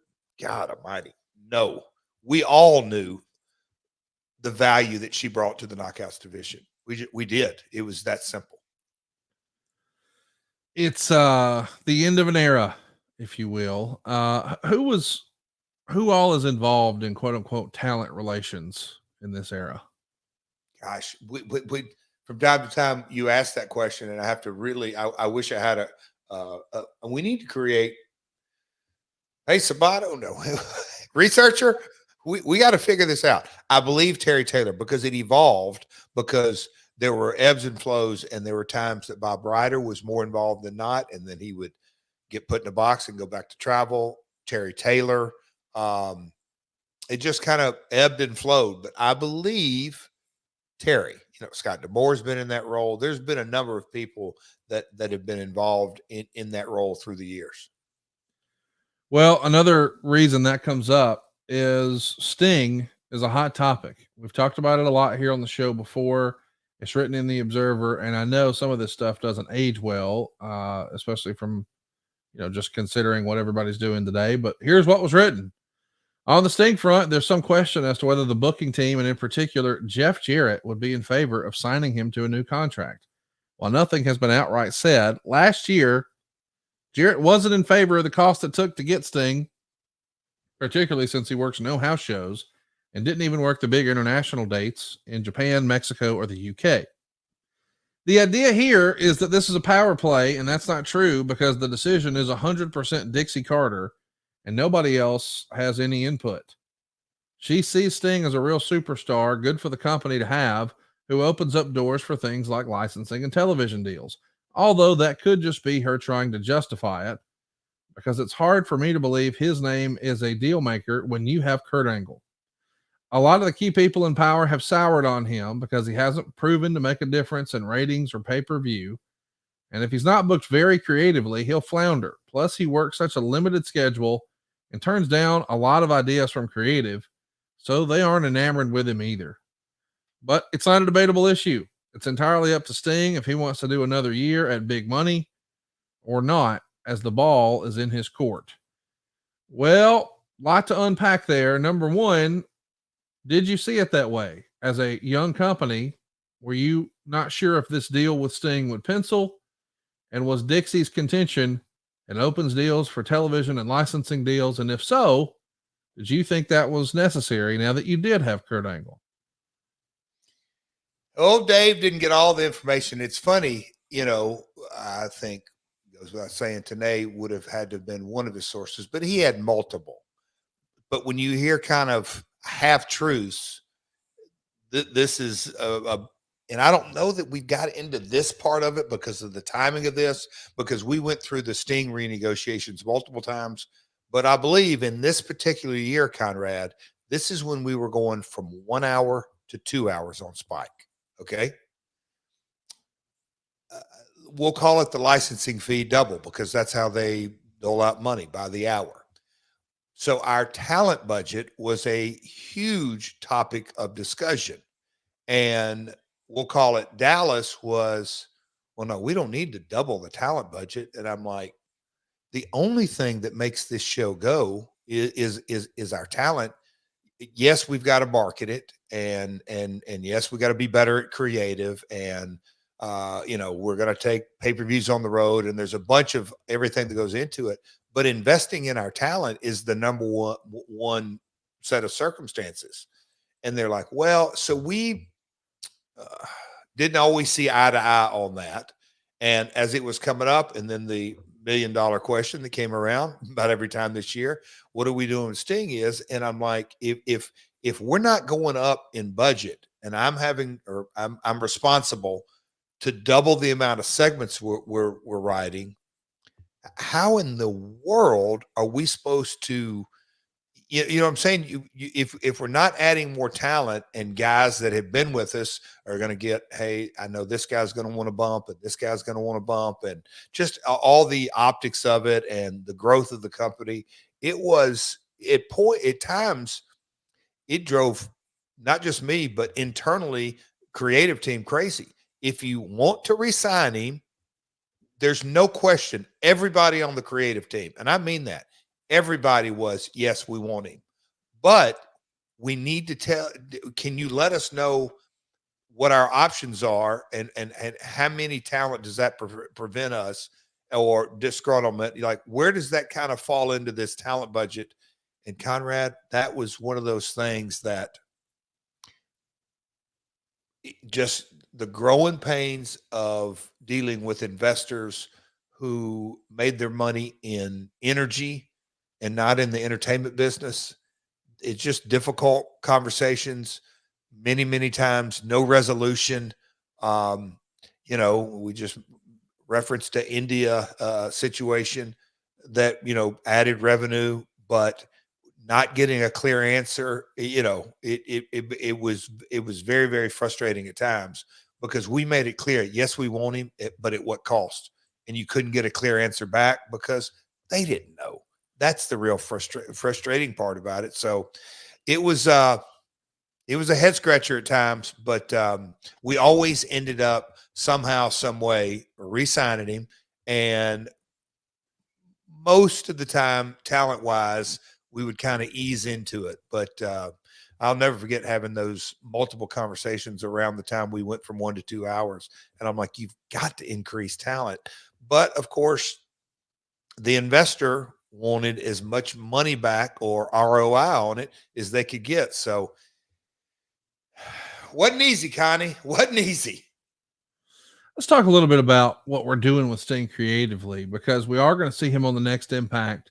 Lauren's going to catch up with him, and he's in the parking garage, and she's eagerly telling him they've been waiting for over a month to hear from him. And he says, well, now's the time, and tonight's the night. And if you're watching along with us on YouTube, that's myworldonyoutube.com. You see, this isn't the all black crow Sting mysteriously hanging out in the rafters. No, he's like pulling up in a Lincoln Navigator and hopping out in a white t-shirt with no paint and some black sunglasses. Not that there's anything wrong with that. This is the real life Steve Borden. But when we were sort of supporting the Dead Man Undertaker character, we didn't see him strutting ass around in a black tank top. So I'm just curious, what did you think of this? I mean, was it a little silly, or did we need to protect it more than we did here? Does it kill his mystique? It was always, to me, a Steve Borden businessman's decision because I could see both sides of the coin. Yes. The reality of this, Conrad, is that you're in Orlando, Florida in September, and it's probably 95 degrees. Yes. And it's 2 p.m. or 3 p.m. or 4 p.m. when you got to shoot pre-tapes. And then we don't start our taping because of the heat and the sun, all that, till, let's just say, 7:30. So the practicality of the matter is sometimes Sting may have said, I'm going to go with sunglasses today. On the other hand, is that the Clark Kent Superman. It's he's Steve, if you will, but we didn't call him that. I think maybe sometimes we did in glasses. It's that borderline realism. I don't think there's a right or wrong answer. I always deferred, and he's the one who would obviously make the final call with or without paint. That was always a Sting decision. Still is to this day. Well, it's not, I would like to see that not become a habit. I like when we've got this mysterious character. I hope we continue to lean into it. I don't want to see Sting running around and Steve Borden running around in sweatpants. And I hope that doesn't become a habit. Speaking of habits, cold turkey might be great on sandwiches, but there is a better way to break your bad habits. And we're not talking about some weird mind voodoo from your crazy neighbor or a guy who writes a newsletter in California. We're talking about our sponsor, Fume, and they look at the problem in a different way. You see, not everything in a bad habit is wrong. So instead of a drastic, uncomfortable change, why not just remove the bad from your habit? Well, Fume is an innovative, award-nominated device that does just that. You see, instead of electronics, Fume is completely natural. And instead of vapor, Fume uses flavored air. And instead of harmful chemicals, Fume uses all natural, delicious flavors. You get it. Instead of bad, Fume is good. It's a habit where you're free to enjoy, and it also makes replacing your bad habit easy. You see, your Fume comes with an adjustable airflow dial, and it's designed with movable parts and magnets for your fidgeting. It gives your fingers a lot to do, which is helpful for de-stressing and anxiety when breaking your habit. And I got to tell you, my wife was a little skeptical of this because she was used to rocking that vapor. But I said, honey, would you just try it? And she loved it. She was blown away at how awesome it felt in her hand. It's perfectly balanced. It's fun to fidget with. It's made out of real wood. It's a cool shape. It just looks cool. But man, then you try it. She was blown away at how fresh it was and way more flavorful than she thought. She absolutely loved the crisp mint. They got a ton of different flavors like raspberry lemon, orange vanilla, sparkling grapefruit, white cranberry, maple pepper. Check it out. You're going to dig it. No heat, no vapor, no problem. You see, stopping is something we all put off because it's hard. But man, switching to Fume is easy, enjoyable, and even fun. Fume has served over 100,000 customers, and they have thousands of success stories. And there's no reason that you can't be the next one. Join Fume in accelerating humanity's breakup with destructive habits by picking up the Journey Pack today. Head to tryfume.com and use our code MyWorld to save yourself 10% off when you get the Journey Pack today. That's tryfum.com and use the code MyWorld to save an additional 10% off your order today. Head to tryfume.com/MyWorld and use the code MyWorld. Save an additional 10% off today. So listen, we're going to see Karen do her Karen's Angle thing, and she'll meet with Abyss. He will acknowledge here that his name is Chris Parks, not Abyss, and he wants to make himself more comfortable. He tips over the coffee table, sits on the floor, starts rocking back and forth. A lot of great character work here, but he's saying he doesn't know what the future holds for Abyss or Chris. They're now one.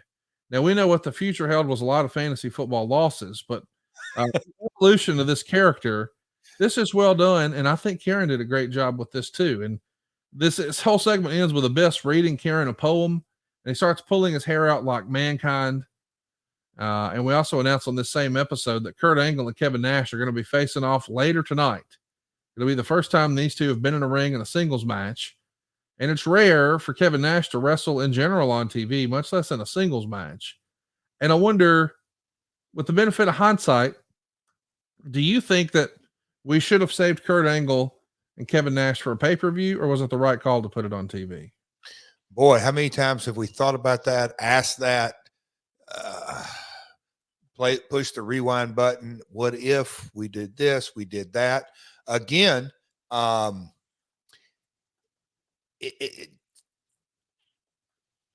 to create episodic television, I think the absolute best call was to put this on TV, because on pay-per-view, don't we want to bring a young guy up and have Kurt face an AJ or Kevin face a, I don't know, whatever other opponent. So that was kind of, okay, let's go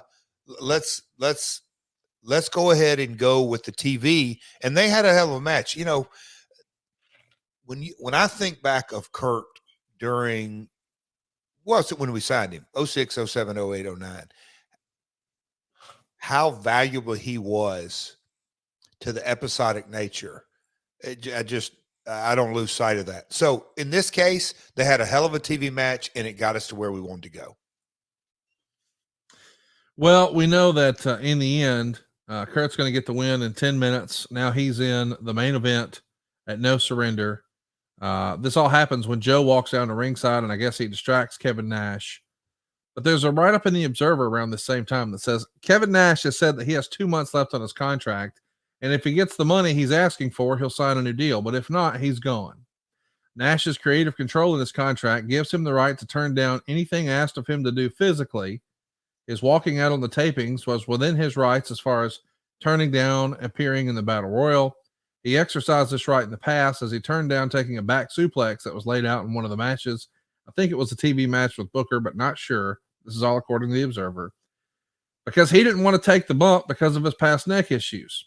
During the deal at the tapings, he said in a Baltimore Sun interview that he and Jarrett talked it over and that Matt Nash had made suggestions and they shook hands before he left. He noted that after he left, he got a text message that he was needed back, but he didn't come back. Was this a real strain on your relationship with Kevin? And, you know, are you pulling your hair out, or is this somebody else's issue to deal with at this point? You know, no, it wasn't a strain. When I think back on that times, look, it's ups and downs. And you got to remember, first time I really met Kevin was 93, 94 in WWF. And he was about to become champion. You know, we were running buddies. And then, you know, you fast forward 10 years, 12 years, and he's working for me. But no, it was never a strain. But again, we're both talent. So a 6'11" guy not wanting to do a back suplex, in my opinion, has nothing to do with what's in and out of your contract. It's just complete logic. No, I don't want to take it. Conrad, if you remember the old Ric Flair's last match, yeah, it's just one of a real simple, no, that doesn't work for me. Or but Kevin was always, hey, I don't want to do this.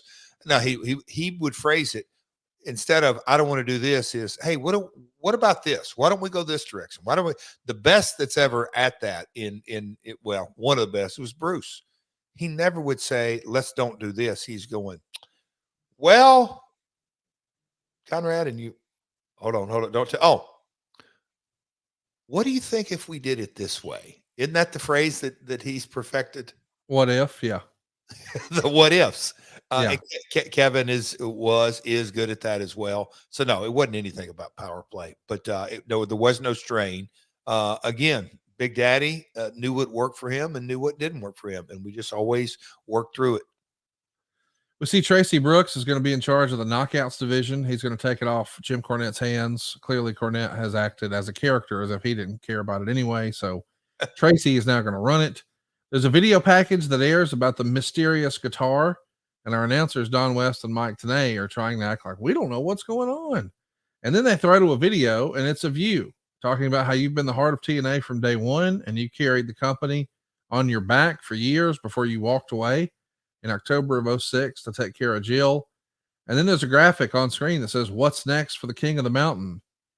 And we see Sting come out, cut his promo, and talk about how Joe has shown him absolutely no respect. And he saw something in him, and Ric Flair took me under my wing, and I was going to try to do that here. AJ comes out. They wind up getting into it. They go back and forth. Sting gives him a scorpion death drop, and your music plays. Sting is smiling and laughing. And yeah, that's how we finish. A bit of a cliffhanger. And the next week, it opens with Angle and Booker in the ring discussing their match with Samoa Joe at No Surrender, and how Christian and AJ are facing off tonight to determine the last guy in the match. And the match ends with Frank Trigg running out and hitting AJ from behind with a kendo stick to give Christian the win. So now it's set. Samoa Joe versus Christian versus Kurt versus Booker. A lot of big name talent in this match. The main event promo goes down with Joe and Sting and Kevin Nash at the end. And the story here is nobody knows. Is Joe on Sting's side? I mean, like, is Nash on Joe or Sting's side?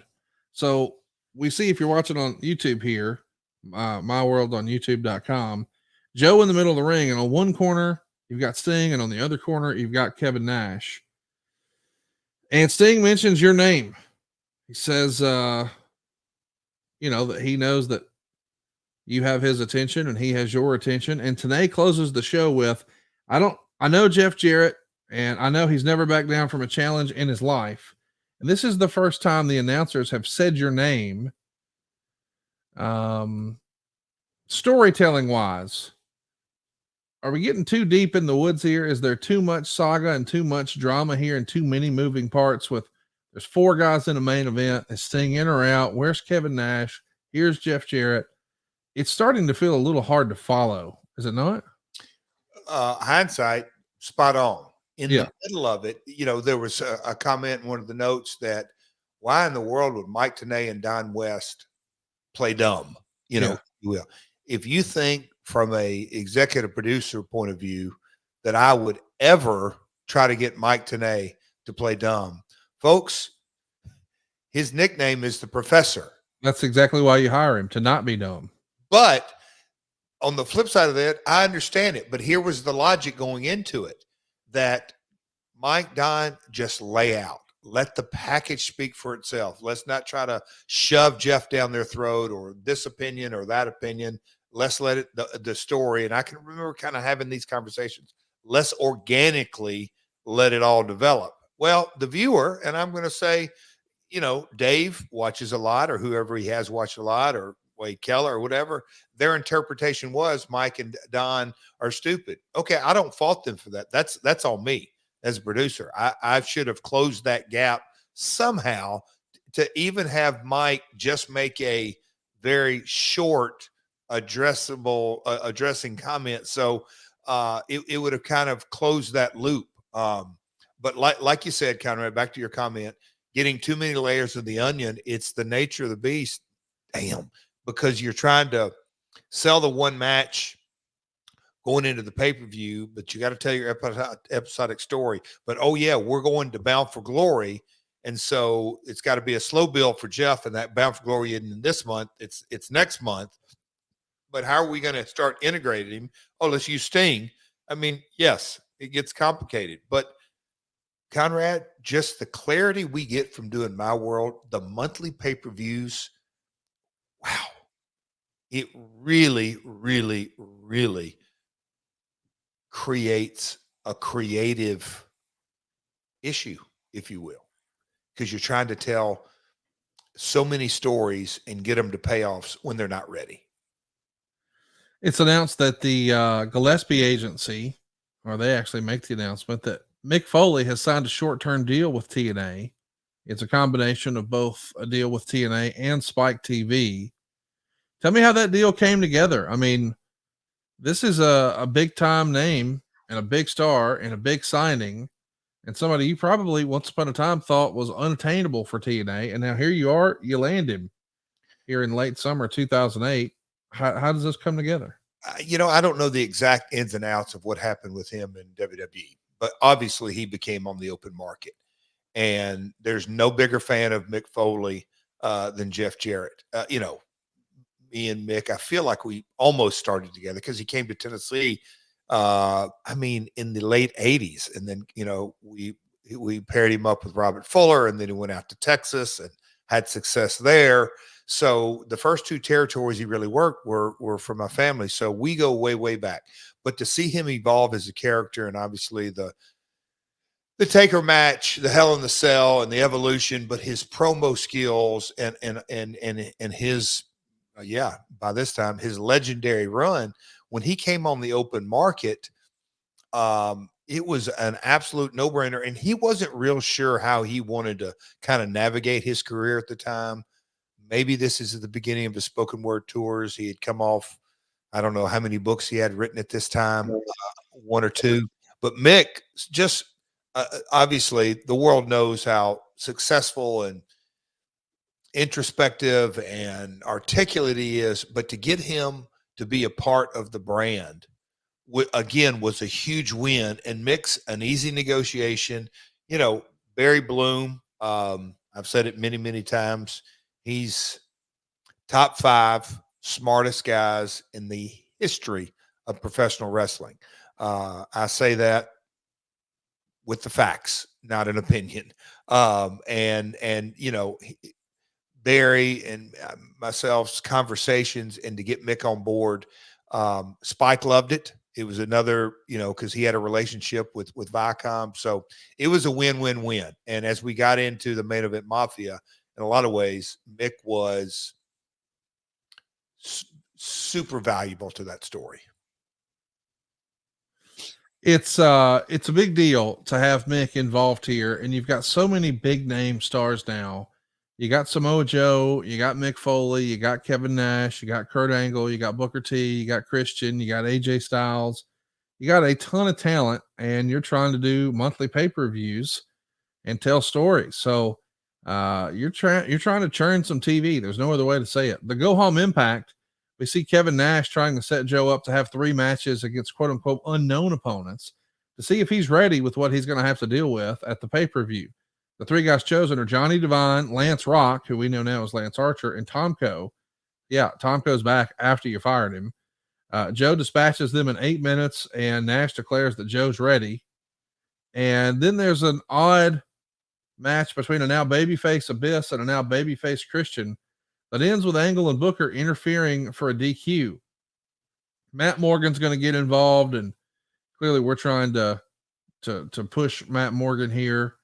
We're doing some silly stuff with the ladies. There's a beauty contest, like an evening gown competition and a talent competition and a bikini competition. Just another way to leverage the ladies for some ratings, of course. And Sanjay and Jay have a face-off at the pay-per-view in a ladder love match. The winner is going to be engaged to SoCal Val. Yeah, so there's a ladder match here, not for custody of little Dominic, but to see who gets engaged. It's a little silly. We see Sting on Karen's angle, and respectfully, it's not the best one. I don't think this Sting character really hits for me, in my opinion, in this environment. You see him just there in shades and a t-shirt. And again, that's my personal preference. I prefer mysterious Sting, and I like, oh, he's in the rafters. What is this about? As opposed to real life Steve Borden. Frank Trigg is cutting promos on AJ Styles and really just railing on him, saying, hey, I don't have a hick meter, and I don't understand what you're saying, you hillbilly. Maybe that's written for him. Who knows? Kong and Roxy are going to face off in a knockout bimbo brawl. Kong's going to destroy her, and there's a lot of blood here, and that's a big deal. We don't normally see women bleeding on TV. I know this was an accident. I shouldn't say I know. I believe it was an accident. I think the chair caused a little hard way blood. Remember there being any pushback or a talking to or a finger wagging from Spike about ladies bleeding, or no?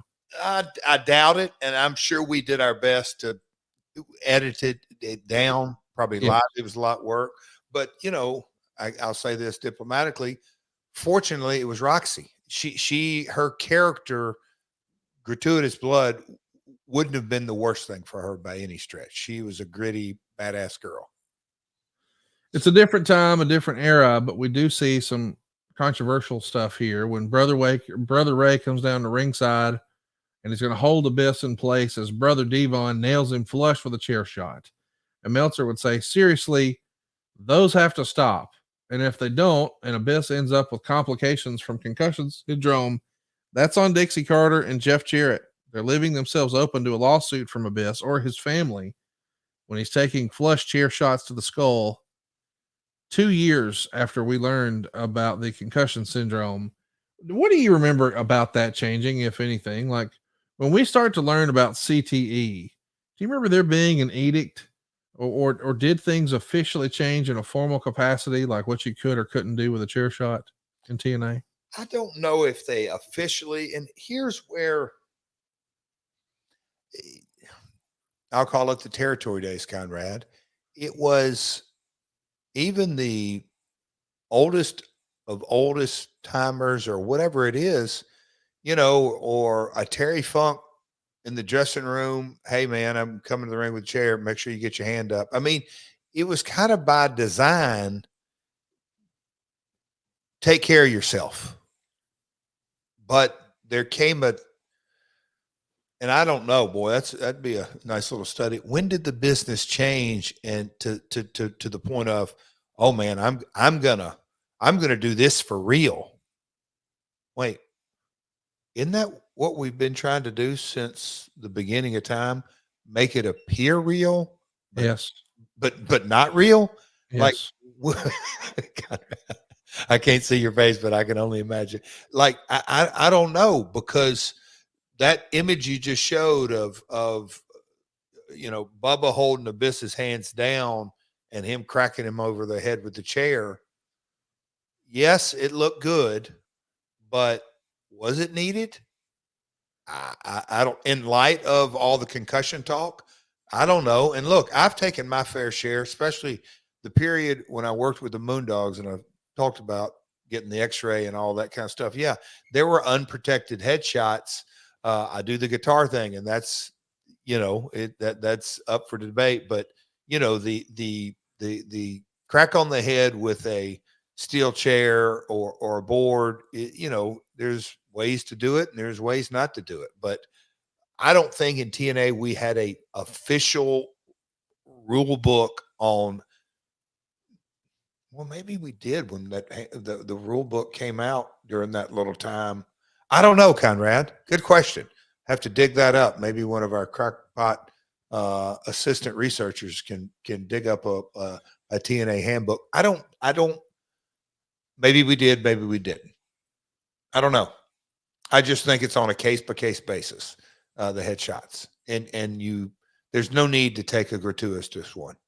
But there's some talent that is hell-bent on it. So, again, it's subjective as well. But it's not subjective when you get your ass bell rung and you have a concussion. That's not subjective. The go-home promo with Sting starts with him calling you out. But first, Joe is up in the rafters. And then eventually your music plays, and you're standing on the top of the entrance set as pyro is blasting and lasers are shooting out. And the torch would say pro wrestling's notoriously worst dresser was wearing a flower print shirt with weird folds at the cuffs. I mean, it looks like something Bruce Pritchard would wear from the Robert Graham collection. But I know those are expensive shirts. And unless you got that for free, I know that's not your deal. Got it for free.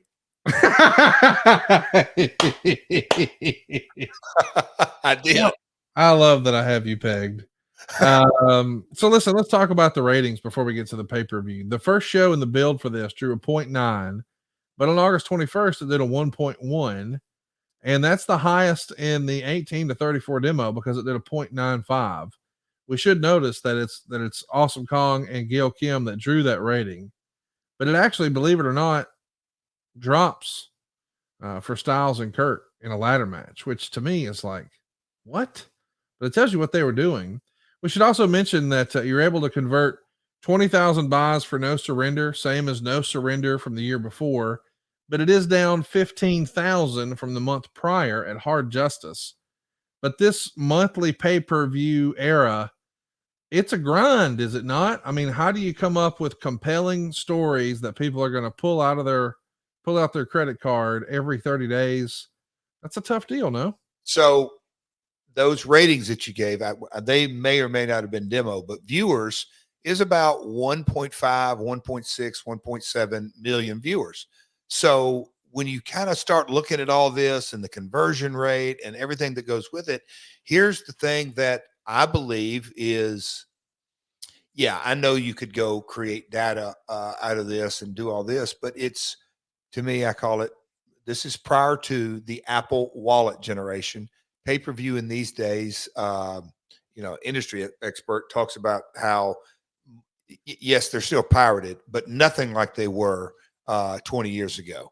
But the monthly grind, just a damn grind, no doubt about it. And again, are we going to get ratings or are we going to get buys? Yes. You can kind of look back over the history of the company and know that we continue to go for ratings as opposed to buys, and the trajectory till, we won't get in that today, till end of 2009, it continued to go up. And so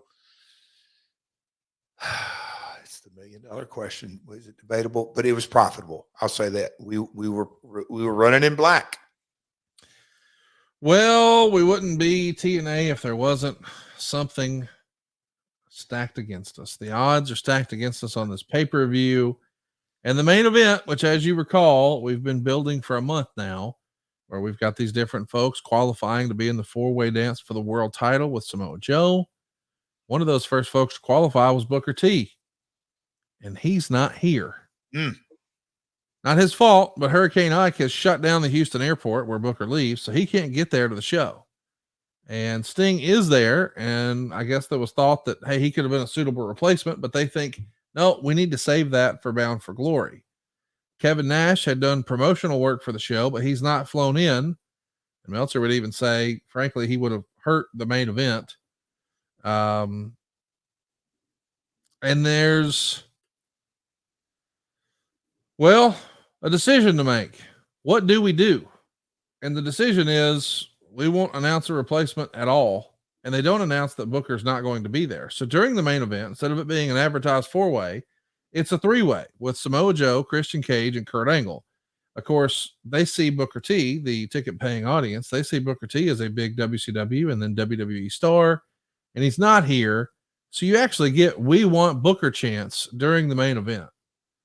Jeff, if you had it to do over again with the benefit of 15 years hindsight, would you have still just scratched Booker and made it a 3-way, or would you have come up with a different plan? Or should you have perhaps saw that this hurricane was a potential issue and required Booker fly out early, which I know WWE used to do, but maybe you didn't think you had the leverage to do that here in TNA, or what would you have done differently now? That's a good question. I would assume, I just don't recall, but your last option is get him there a day early, without question. I mean, you never want to substitute. I mean, at all.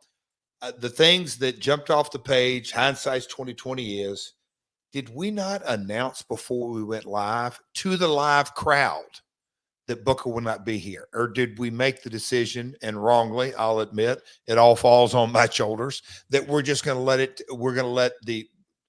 the story evolve, because headed toward Bound for Glory, we didn't think it was best. And believe me, there was a discussion and a debate about it. And I said, guys, we can go for a 4-way to the 3-way, stick to the guns on the stories. I just feel like I would have said, hey, but we've got to figure this out. Our live audience, there's some folks here that paid to see Booker. We want to address that. I can't imagine why we didn't, unless we said, oh, we'll let this evolve. The other thing that was a misstep, if you will, not the biggest, but it's one of those things that we knew better, but why did we address it? Is that, yes, the people got to see Sting in Canada live. Great. But the fact that he said, hey folks, here I am. And guess what? I get the winner next month at Bound for Glory, which is really saying, oh, I'm not wrestling tonight. People don't want to hear that. There was maybe a better way that we probably should have crafted that promo, not looking at the Canadian live audience as a quote unquote studio audience. Show them some respect and get around that, and however it may be. But they didn't get to see Sting wrestle. So people buying a ticket to this pay-per-view, they didn't get to see Booker live, and they didn't get to see Sting wrestle. That isn't the best way, especially when we were just getting out on the road. So it creates more bad news as opposed to good news. So those are the kinds of things, hindsight 2020. But the decision to go from a 4-way to the 3-way, it matter of fact, the quality of the match, and I'll say the dynamic, because then it was Christian, Kurt, and Joe. This is subjective, but I think 3-ways are easier to work than 4-ways. Oh, no, not easier to work. Easier stories to tell, because then you have 3 people as opposed to 4 that you're trying to get the viewer to think through what they're feeling and thinking and how they're trying to attain their victory. So, I would have stuck with the 3-way. I probably would have handled the messaging of handled the messaging of Booker and Sting completely differently. There's a big Canadian contingent on this show. You know, these fans are going to be excited to see them. Taylor Wilde, Angelina Love, Petey Williams, Robert Roode, Christian. They all get big pops. But it's not all high fives all around that day. There is some more bad news. Shelly Martinez, who was here as Salinas, this is all according to the Observer, quit the promotion before the show. During the show, they announced that Jackie Moore, who had 4 of her teeth knocked out at the house show in London the night before, had attacked and injured Salinas in the bathroom.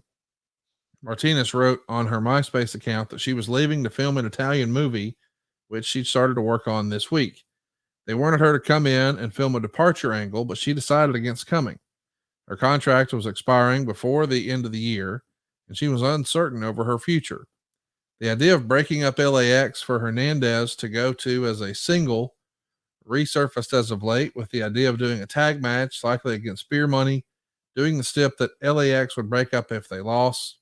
Martinez saw this as a bad thing for her, so that played a part in the decision. What do you remember about Shelly Martinez and her decision to move on? I think it was her priorities were the movie, and we were moving in a different direction, and we weren't going to prevent her. And that's my best. I don't think it was even over money. Okay. We just went our separate ways. We opened the show up, the pay-per-view up with a Sting promo, and of course the crowd is thrilled to see him, but they start booing him when he says that he's going to be the challenger of the winner of the main event for the title at Bound for Glory. And Meltzer would say he lost his train of thought and stood there and didn't say much. And then he started talking about how some of the younger wrestlers, but not all of them, didn't respect the veterans, and he's going to teach them respect. He said the locker room has some real men and some snot-nosed baby brats. He started talking about how 10 years ago, when there was a man who fought for the same cause I was fighting for, and mentioned Bret Hart. That name got a big pop, but I was confused, wrote Dave Meltzer. Was Sting fighting for Canada and family values against Americans like Stone Cold? Well, later in the show, Joe did an interview and brought up that Sting never works house shows. Even though he makes more money than anyone else. My goodness, when you see Sting come out to open the show like this and he gets the big reaction, you got to think, hell yeah. And then maybe he's out of his comfort zone. Seems like he loses his place. And you've been there before when you're in the ring and or on the mic and it's live and it's not going exactly according to plan. You had to feel bad for Steve Borden here. Do you know it? And yeah, I'd have to watch this specific one back. I didn't get around to watching this. My gut tells me none of us expected when he says I'm going to wrestle next month, them to boo. So he's thinking, all right, how do I pull this thing back out and stay on track and stay on track? What I'm trying to tell about respect and everything that with it. And I'm going to use, reference Bret, the national hero, just all the things that go with it. Pal, that's what happens on live TV. You never know. You never know when you're going to need to get that ding dong real hard. And that's why we recommend Blue Chew. Abyss actually texted me some clever transitions, but after seeing his fantasy picks, I'll leave those for another week. I think I got it. Hey, here's the deal, guys. By now, you know what our sponsor Blue Chew is all about. They want you to have some better sex. They want you to feel like a kid again. They want you, remember when you were like 19, 20, 21 years old and just the wind would blow and you're like, hey, what's going on? Well, you can do that again with Blue Chew. You see, it's a unique online service that delivers the same active ingredients as Viagra, Cialis, and Levitra, but in chewable form and at a fraction of the cost. Take them anytime, day or night, so you can plan ahead or be ready whenever an opportunity arises. And guys, it's so simple. You just sign up at BlueChew.com. You consult with one of their licensed medical providers. And once you're approved, you'll receive your prescription within days. And here's the best part. It's all done online. So no visits to the doctor's office, no awkward conversation, and no waiting in line at the pharmacy. Blue Chew's tablets are made in the USA, prepared and shipped directly to your door, all in a discreet package. But there won't be anything discreet about your package. It'll be more obvious than how bad Abyss is at fantasy football. That's how bad it is. Blue Chew wants to help you have better sex. Discover your options at BlueChew.com. Chew it and do it. Don't just stand on the sidelines with a clipboard like Joe Burrow. Get in the game. We got a special deal for our listeners. Try Blue Chew free when you use our promo code MyWorld at checkout. Just pay $5 shipping. That's BlueChew.com. The promo code is MyWorld to receive your first month free. Visit BlueChew.com for more details and important safety information. And we thank Blue Chew for sponsoring today's podcast. And our text message exchange, which I will be sharing on YouTube later. It's myworldonyoutube.com. So listen, let's talk about the match. We're finally here. We've got Shark Boy teaming up with Curry Man and Super Eric, which has to be perhaps the most fun 6-man team in the history of professional wrestling. Super Eric, of course, is Eric Young dressed up like a superhero. Curry Man is Christopher Daniels with a bowl of curry on his head. And Shark Boy is running around like Stone Cold Steve Austin, but with a fin on his head. They're going to take on Lance Rock, Jimmy Rave, and Christy Hemme. Pretty much a fun comedy match. Meltzer would be critical and say the wrestling itself was sloppy. That's kind of the idea, Dave. They're trying to have fun. The Torch liked it, gave it a star and 3/4. Meltzer probably needed some more Canadian destroyers. He gave it 1 star, but a really fun way to start the show. Yes, sir. And next up, Awesome Kong's out here with ODB in a Falls Count Anywhere ladies match that's going to go 10 minutes and 23 seconds. In the end, Wade gave it a star and 1/4. Dave gave it a star. It's not a Gail Kim classic with Kong, but ODB is over, and so is Awesome Kong. They're going to do some stuff on the outside, brawling in the crowd, clotheslining the ring post, and how about a table that doesn't break, but it bends. It bends, rather, easy for me to say. And the crowd starts to boo. Kong is going to pick ODB up and run with her and dive her through a table that was leaning in one of the corners for the pin.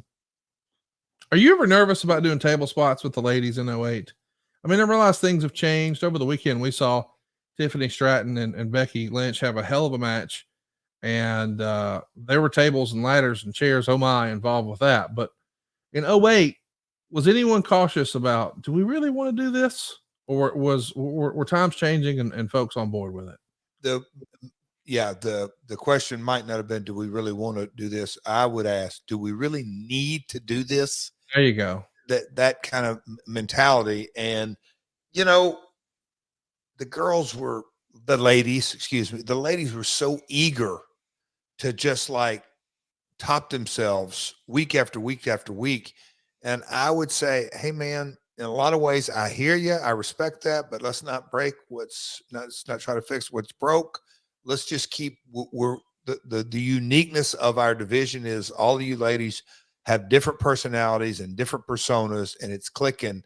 Let's not try to get into the hardcore tables, ladders, and chairs right away. But on something like this, and Taylor was a hell of a talent, ODB. When I just kind of look at the division, and Conrad, I had a thought just a second ago, and it came back to me, is that losing Gail presented an opportunity for multiple baby faces on the knockouts.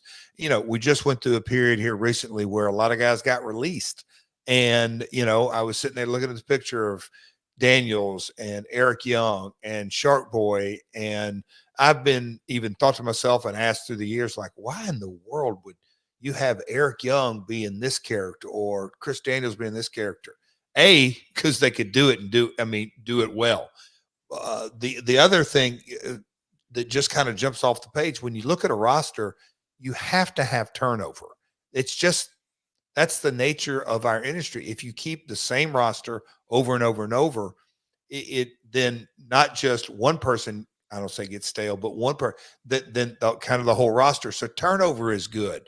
So I wish all those guys that got some bad news, in a lot of ways, that's the best news they're ever going to hear in their life, because were they really going to climb the ladder where they were at? They've got a whole new deal of opportunities. But when I look at this show, we were paying off some angles and starting others. But when you look at Kong ODB, they had a hell of a match and incorporated tables by this time in the knockouts division. Yeah, I want to be clear. When I was saying, was anyone sort of pushing back and saying, hey, do we really want to do this? Not in terms of our personal opinion as to whether or not the women should have restrictor plates on, but could this potentially hurt advertising? Like, I think there is an understanding that certain advertisers are going to be anti that sort of thing. Some don't care and realize, hey, it's wrestling and sort of anything goes. But you don't want to cut your nose off to spite your face, I think is how the old expression goes. If we think, hey, yes, we could do it, but if we potentially lose some sponsors, should we do it? That's right. So I just wanted to give that proper context. I'm not up here saying what ladies should or shouldn't do in wrestling. I just know, is there a financial impact for that? And are we willing to pay that cost? Next up, we see Matt Morgan and Abyss teaming up against Team 3D. And Meltzer would say they didn't outright say it, but teased the winner of this match would get a title shot. And Morgan did the Undertaker top rope walk spot, and the crowd started booing until he came off with a cross body. Meltzer would say, I think people wanted to hate the spot, but couldn't. I found that note interesting. When you see a guy sort of paying homage to another move, most of the time people get behind it. Was the Undertaker a special set of circumstances, Or is this the crowd saying, hey, we just don't want Matt Morgan to do that move? I'm going to throw one more ingredient in there because I think it's a little bit of the both of two is. And I experienced this working for WCW. The Canadian market in this era was so pro WWE. Yes. It was, hey, don't imitate our WWE talent. Do your own. They booed the hell out of Consequences Creed because he had his red, white, and blue on. But they're very, very patriotic and very, very territorial, if you will, of talent. So I think Matt had that strike about even if he was remotely close to the Taker. Oh boy, don't do it. Unfortunately, but that's the reality. We see Matt Morgan and Abyss get the big win. Meltzer would be pretty critical because he sees the crowd booing Morgan when it's over. And he says Morgan didn't look good working with Team 3D. Do you think this is just too much too soon in hindsight? I mean, oftentimes wrestling fans want, we want it to be our idea. How dare you push somebody and force them down our throats? It should be our idea. It's our idea, and too many stories at one time it's just overload. That to me is such a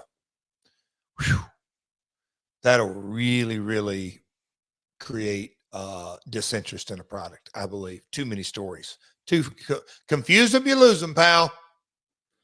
Next up, we've got Sheik Abdul Bashir winning the X Division title over Petey Williams, who was the champ, and Consequences Creed. Fans are booing the hell out of Consequences Creed, who we know as Xavier Woods these days, because he's got on an American flag outfit. And Meltzer says that he doesn't know if this is modern times or TNA, and I would even say maybe it's WWE conditioning them a decade prior. But he says that Jim Duggan and Hulk Hogan never got booed in Canada in the 80s. But that was then, this is now. Another example of that is Earl Hebner is the referee, and the crowd is chanting very loudly, "You screwed Brett." They keep teasing the Canadian Destroyer, which I know you were lining up to take. And finish saw Williams hit the Canadian Destroyer, but Bashir pulls Williams out of the ring and jumps on Creed and stole his pin. So the story is, hey man, Petey hit the devastating move everybody wanted to see. He was about to win, and damn it, that heel stole the win. 2.25 stars on the Observer, 2.5 in the Torch. What do you make of that? Canadians just booing the Americans. Context: Earl was a nuclear heat. Yes, he would change the dynamic to matches he was in Canada. That's again kind of goes into layered up that Earl didn't just do a crooked job here and a no good ref. He screwed the Canadian national hero in Canada. That just kind of set that US versus Canada to another level in a lot of ways. We've got Taylor Wilde out next. She's going to defeat Angelina Love to retain the Knockouts title in 6 minutes and 22 seconds. Tracy Brooks is here taking notes. Velvet Sky is going to interfere early. The finish would see Kip James do a run in, and there you see Rhino would give him a gore. So Rhino sort of making the save, and you see him celebrating with our winner Taylor. 1.25 in both the Observer and the Torch. Really replacing Gail Kim is going to be tough. Did you have somebody in mind that you thought, hey, this can be our new Gail Kim position? They can be our new glue, if you will. Well, with Tracy, and shout out to Tracy going in the Hall of Fame. That'd be next month, right? Tracy Brooks. Yeah, I think. Oh yeah. You can't replace Gail just because of the cornerstone, the anchor, but we had a very deep roster. So ODB, Taylor, others could definitely do that. And I have always been of the mindset, let the people dictate who they want to push to the top, because you're just not going to replace Gail in this set of circumstances. Next up, we've got Sanjay Dutt beating Jay Lethal in what was billed as a ladder of love match. They go 13 minutes and 19 seconds. It's SoCal Val's engagement ring hanging from the ceiling. And the Observer really liked it. 3.5 stars, 2 3/4 stars here from the Torch. The finish would see Lethal get his foot caught in the ladder, so he's stuck. Dutt's about to win. And then Val runs in, unhooks Lethal, quote unquote. But it was the Russo needless swerve. Lethal was about to get the win, and then Val gave him a low blow. So Dutt climbed up the ladder and got the ring, and the two were making out big time, with Don West talking about how they need to get the hose out. Now, the getting the hose out is a great question, and he doesn't mean like the Godfather. He means like the water hose. But why would she unhook Jay's foot and then give him a low blow? Like, that was kind of an unnecessary step, wasn't it? Overthinking it. I'll say that, overthinking it. Well, we know what's coming. You assume after a match like that, we're going to get a television wedding, which are always ratings. So here we go. Robert Roode and James Storm are once again working with LAX. They retain in 8 minutes and 42 seconds. Storm is working even though he was hospitalized the night before. And Meltzer would say it's quite weird when there's powder all over Homicide's face and all over the mat, but the ref has to pretend to not know it. Not that it hasn't happened a million times before in wrestling, but I want to get your take on that. You talked about credibility with the announcer. You know, you don't want Mike Tenay to be foolish. He is the professor. But from a referee standpoint, when something is blatantly obvious like that, there's powder everywhere and it's on one guy's face. How are they supposed to maintain any wink, wink, kayfabe credibility and not acknowledge that? When the titles are on the line, when you're doing something so blatant, over the top obvious, it doesn't do anybody good. If you're doing if the stakes maybe aren't for the titles and maybe it's slanted toward the babyface, which this, wasn't. This was slanted toward the heels getting that. If a heel ends up with powder in his face and the babyface goes over, you could kind of use creative liberty and wrestling logic, but it doesn't really work in these set of circumstances. And a lot of times it's just not like we just talked about on the Jay and Sanjay deal. Maybe it's just not completely thought through. That's hindsight. Next up, it's an MMA match. It's a 3-round MMA match with AJ Styles and Frank Trigg. And that's not the real story of this. I know what you're thinking. Wait, AJ Styles is one of the best wrestlers in the world. Why do we have him doing rounds in an MMA match? You got me, brother. Even more curious, though, is that during this match, or quote unquote fight, for some cable systems, it goes blank. But it does come back, and when it does, it's a hardcore pornographic movie. I guess that was our way of saying they were going to do a fuck finish. I don't really know, but when did you hear y'all played what? I mean, this has to make it to your desk. What is the reaction? I mean, and this to me is just one of those real head scratchers where, as we said, on the way here, Booker T can't make it because of a freaking hurricane. The whole airport shut down. And oh, by the way, remember that show we got booked in New York for our big sponsor, Spike? Yeah, well, Ticketmaster canceled it, even though it's not canceled. And now this. It's not your fault with Ticketmaster. It's not your fault with the hurricane. It's not your fault with the cable systems. But everybody sort of looks to hold you guys accountable for all three of those. This is, woof. If it wasn't for bad luck at times, you'd have no luck at all. And think about the cable systems or the clearinghouse in demand, if you will. Yeah. They're responsible. Somebody, human error, did this. I mean, it just doesn't magically appear in our transmission from our truck. And that's where you just kind of go, how the hell, how does this happen? But it did. And like at this point, what are you going to do? And that's when you kind of get into the goodwill of the cable systems, who's asking for refunds, how mad are they? Where's this going to go?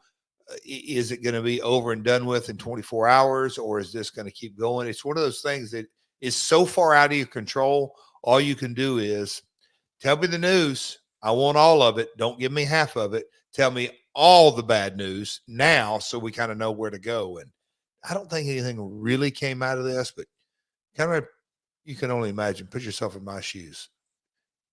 Wait, you said what happened? I mean, Yes. I feel so bad looking back at this because it's like hurricane, not your fault. Ticketmaster, not your fault. Cable porn, not your fault. My goodness, like what else could there be except a bad idea in this match? Fans get really upset that we have AJ Styles in an MMA match. They don't want to see an MMA match. They want to see wrestling. So they start a we want wrestling chant. And a few of these people wise up and say, well, let's say what we really want. And they start chanting. And I think this is a first in the history of professional wrestling. We want fake wrestling. That was a chant here at the show. No way. I didn't see that one. We want fake wrestling. There's a chant. And then there's loud fire Russo chants. And they start doing MMA fighting, but it's fake, of course. It's work, if you will. And eventually they get into a second round. Somewhere along the way, Styles takes a real potato to the eye. It starts swelling shut. He doesn't look very happy about it. And as they're trading punches, it ends with Frank Trigg selling a low blow, and they stop it and rule it a no contest. Because if you've seen a real boxing match, when a guy gets hit in the gonads and he can't continue, that's the end. After the match, Styles starts nailing Trigg with a bunch of kendo stick shots, and Meltzer tries to see the silver lining. And he says, the good thing is Trigg's career can only go up from here. So we get a we want wrestling chant. We want fake wrestling chant, first time ever. Fire Russo chants. A no contest because of a low blow. And a porn all in the same match. It's no wonder that Frank Trigg decided, I think I might just maybe not. I'll pass. But Yeah. Did I mention earlier that Canada has some very passionate fans? Oh, they do. Yes, sir. I was going to say they're patriotic. They're very passionate. They're hardcore. They want their wrestling. And, boy, that Conrad, in a lot of ways, this is almost that match is a microcosm of so many things. I'll just say that. But AJ, on the flip side, there's nothing, man. He was really, really good because he embraced this concept. Now it's subjective whether you he made it work, but I believe he made it work. That's my thought. No doubt he made it work. And now we're going to make the main event work. Of course, we know Booker T's not here, but thankfully Samoa Joe, Christian Cage, and Kurt Angle are. Sting comes out before the match. Joe leaves the ring and attacks him. And at one point, Angle has the ankle lock on both guys at the same time when they simultaneously kick him off. That's a cool spot. They start doing finishers. The third guy always makes the save. Christian hits an unprettier on Joe. Angle pulls Hebner out of the ring. Meltzer would say the match ended up good, but just felt too similar to so many TNA pay-per-view main events with a ref bump and the ref pulled out spot. They already did it earlier in the show as well. Hebner's knocked down again, and Angle grabs a chair, hits Christian, and then Joe, and he puts the ankle lock on Joe. And Jeff Jarrett comes out, hits Angle with a guitar shot over the head. And with Angle's neck, I don't know if he should be taking those, Meltzer wrote. He was bleeding all over the place. And Joe then pinned Angle after a muscle buster. 3 1/4 stars, according to both the Observer and the Torch. We saw you on the top of the set, but this is the first time since you've been back we see you in a TNA ring swinging that guitar. What do you remember? Were you excited to be back? Of course. I was super excited. And a little footnote, and I think Kurt just recently referenced this, that AJ busted Kurt open with the guitar, and I did as well. It's like a 1-2 punch on some really stiff guitar shots, which was an anomaly. But this story that where we were headed for the following month, it look, I said the sounds, but it did click. And having Joe in this position and building him from where he won the title and again, this is right at the cusp before Main Event Mafia was created. Just the building blocks were in place to me, so many ways. And that three-way, when you have thinkers like this and really good finish guys with Christian and Kurt, it's a hell of a match. And again, I believe it being a three-way, no disrespect to Booker, it's just going from 4 to 3, I think enhances the storytelling of the match. It worked. What would you have done differently in this match, or would it have changed much at all if Booker was there? I don't think it would really, it would have been more or less the same. It would have been the same story. It's just you got to integrate the comebacks and the false finishes and the integration of the Booker character and everything that went with it. Again, Joe would have persevered over 3 veterans as opposed to 2 like he did. We should talk about the narrative. Fair or not, a lot of people have been critical of the way you were booked in TNA. And I'm sure some people would wonder, hey, if you had a 4th person in there, why couldn't you have been the 4th person and wrestled? Or would you have taken even more criticism for being involved in the main event? But then again, you're still there, in the finish of the main event. When were you aware of this criticism, and how much credence did did it get in your head at times where you thought, maybe I don't need to do that? I only ask because when AEW first started, Cody was pretty clear about saying, if I'm going to be quote unquote office and perform in the ring, I'm not going to book myself to be the world champion. They even did a storyline where if he lost, he would never get another title shot, and he lost. So the idea was, well, in AEW, we're going to stick to our stipulations. We're not going to go back on them. So it was sort of set in stone that if Cody was going to wear gold, it would be as a tag team guy or a TNT champion guy, but he was not going to be the world champion. And I think some of that was done maybe prematurely. Maybe he didn't have the maturity at that point in his career. He just wanted to avoid that criticism, perhaps, of saying, well, he's booking himself in the main event just like his daddy did, or whatever the knock on Dusty was. Was that something that was on your radar, since you too were multi-generation and grew up in the business? And if so, when was it on your radar? Before day 1. Okay. And the reason being is I had a model to look at. When Jerry the King Lawler was the king of Memphis, he was a part owner of the town. And we could go through story after story in the territory system. Fritz, owner of the territory. Robert Fuller, Bob Armstrong, owners of the territories. I could go on. Vern Gagne. You know what I mean? There is Inoki, Baba. That entire Wrestle Dream was a tribute to Inoki. And wow, how cool was that, Conrad, to see Inoki's grandsons there? But in the history of the business, it's always had owner, promoter, talent in the mix. Crusher, Dick the Bruiser. On and on and on. So before I launched TNA, I had witnessed that, been a part of it. The business, I certainly wasn't the first. So I never liked that step that Cody put on himself. I thought it was super counterproductive, and it brought a light to a situation that I didn't think needed to bring a light to. At the end of the day, you kind of look at we'll call it the group that was there from the beginning, the Bucks, Omega, Cody, Jericho. Well, Bucks are a team. Those other 3 guys are singles wrestlers. Sure, they can be in tags. Why take that off the table for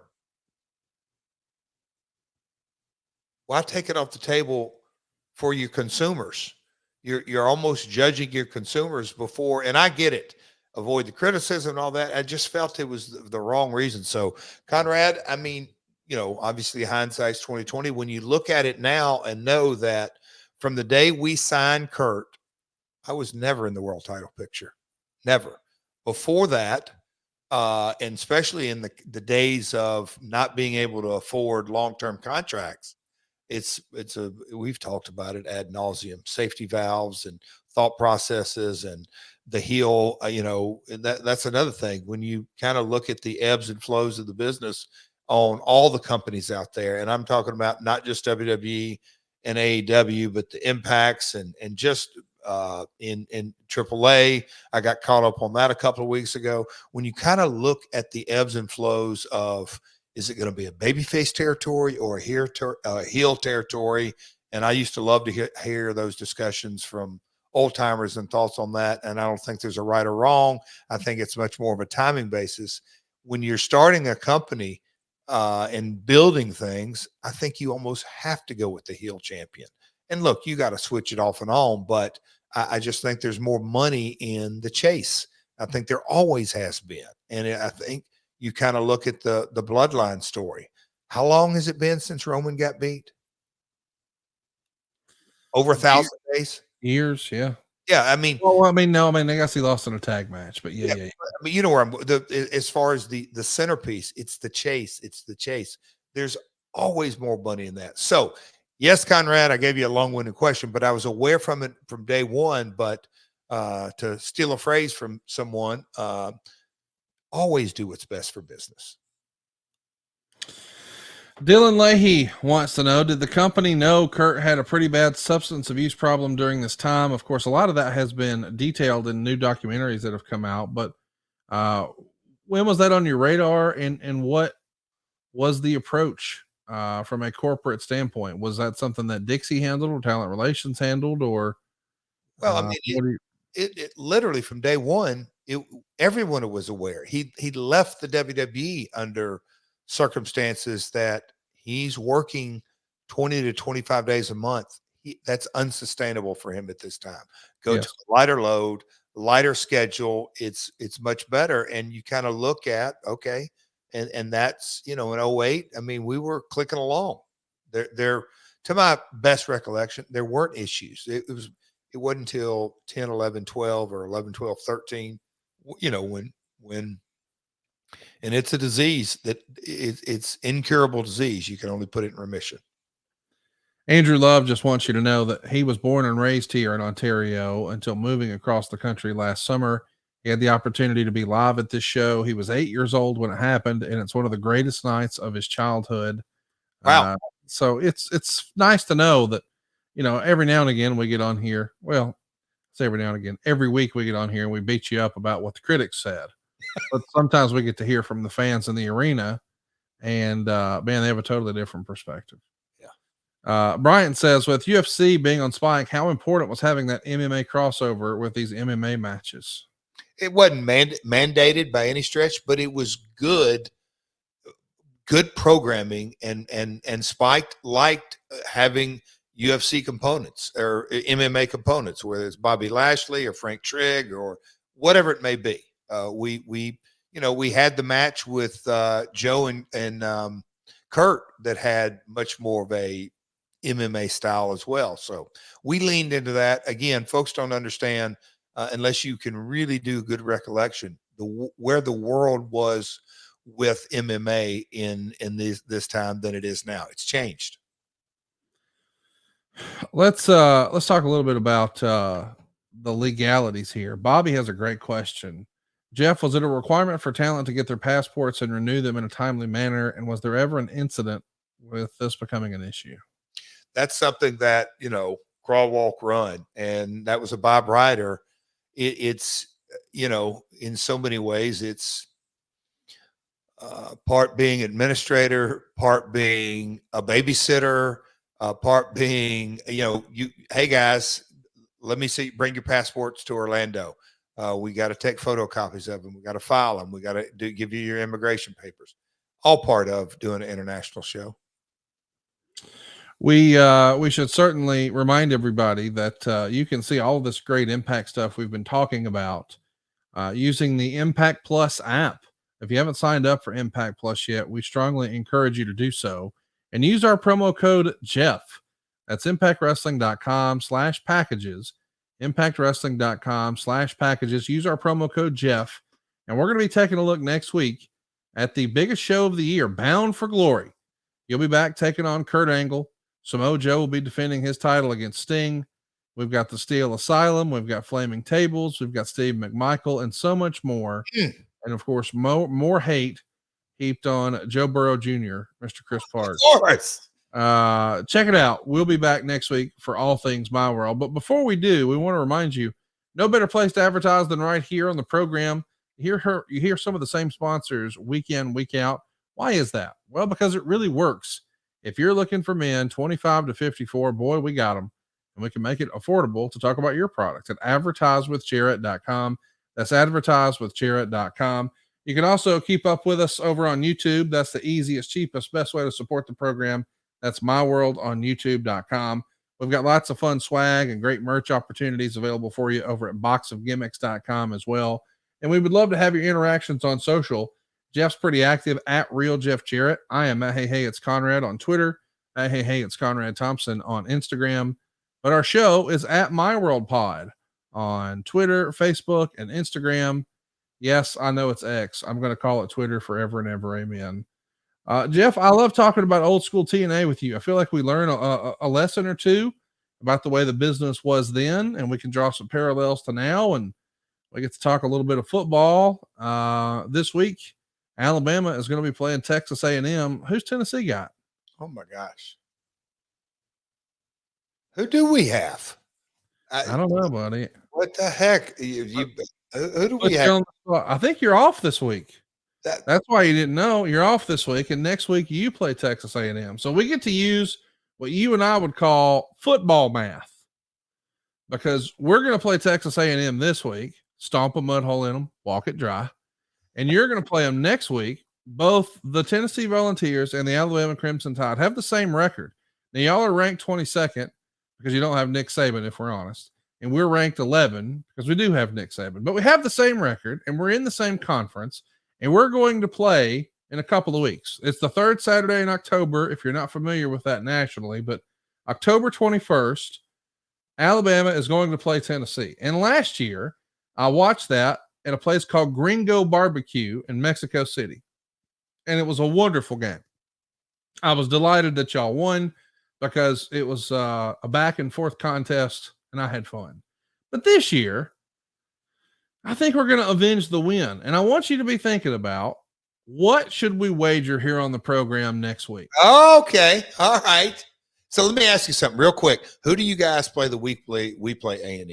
2 weeks. Who do you play in 2 weeks? That's a good question. Let me look that up. Yeah. So you'll beat A&M. Yes, we know that. 100%. No doubt about it. Going to happen. And then and then the following week we play Arkansas at home. So we'll be in Tuscaloosa with an 11 a.m. kickoff. Okay. Coming off in Arkansas, so we'll see how that goes. Okay, we got to figure out the wager. Roll Tide, third Saturday in October, always. Now, I want to let everybody know we're not, as Jeff said, the shirt he was wearing that he was made fun of was free. So we will not be placing a monetary bet. We will be making a bet of something embarrassing, silly, or stupid. Okay. So maybe we should solicit advice from the listeners. There you go. October 21st is the big game. And of course, as we're talking now, or as folks are listening to this, it's the 3rd. So we've got the episode on the 9th to discuss it. We've got the episode on the 16th, and somebody needs to pay it off on the 23rd. So the question becomes, that'd be 3rd, 10th, 17th for doing real math. That's okay. Yeah. What are you thinking? Like, do we solicit what the embarrassing is? And we just gave out Twitter, Instagram. At My World Pod on all those platforms. Yes. Why don't we use the hashtag Double J Bet? That's hashtag Double J Bet. Throw that up there, and we'll take a look and we'll solicit what the stakes are going to be. But let's go ahead and decide right now, Jeff. Are you going to be soft and talk about point spreads, or are we going heads up? Because I say heads up. Y'all won last year. We got a tied record. Are we doing point spreads, or are we just saying heads up, Jeff? Oh, you're lily livered. Look at you. Lily livered. What kind of heck saying is that? You're yellow. You're an egg sucking dog. You're yellow. You want to go heads up, don't you? Okay. That's the way to do it. It's Okay. the huge rivalry. We'll go heads up. I'm just trying to. I'm already. Okay. See, here's the type of guy you are. You'd want to be the Auburn fan saying, "Oh, I won," even though Auburn lost to Georgia. It was a nail biter. I felt like they were in it till the very end, and Auburn almost pulled it off. I mean, they were hanging in there with Georgia. But if you would have bet points, then you'd be the Auburn fan saying, "I know we lost, but I still won." That's weak. Okay, so taking that out of the equation, I get that. I was thinking like, is he tricking me about something here? But no, you were just being. Are you gonna back your team or not? You're not. Yeah, that's all you're saying. Yes, roll Tide, go Big Orange. Okay, so that's what we're gonna do. There's no points. It's heads up. Somebody's gonna get embarrassed. You will tune in on Tuesday. I got it. Here we go. Loser has to wear a Joe Burrow jersey. That's awesome. And an Abyss mask. And do the whole show in an Abyss mask and a Burrow jersey. Where are we going to get an Abyss mask? Because we know Abyss. Even if you invite him to dinner, he'll still not show. That's fair. But we do know Abyss. He has masks. We can ask him to wash them for the first time ever.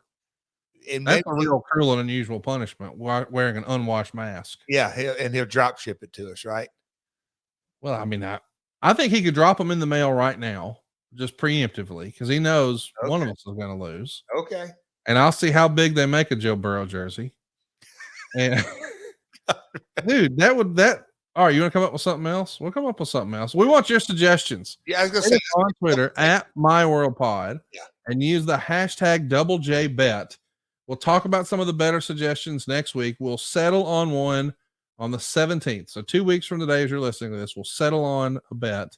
Okay. And then we're going to pay it off on the 24th, but I want something damn embarrassing. Yeah. Because that's my brain. As soon as you said that, I said, all right, I got to get something good. I got to get something really, really good. By the way, haircuts are off the table. You never know when Jeff has to go to Mexico for a payday. So don't pitch haircut. Right. Don't mess with my money, pal. Oh, you know what? If we can't do the Abyss mask, we could just paint our face. If I was on here painted up in orange for the whole thing, or you had crimson, that could work. That could work. Okay. See, you're already giving some ideas. Let's give it a week and see what the My World listeners come back with.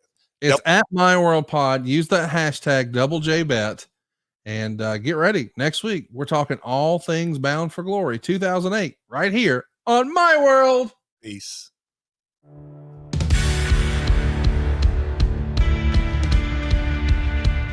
Hey, it's Conrad Thompson from SaveWithConrad.com. Heads up, homeowners, all of a sudden your house is worth more than ever these last few years.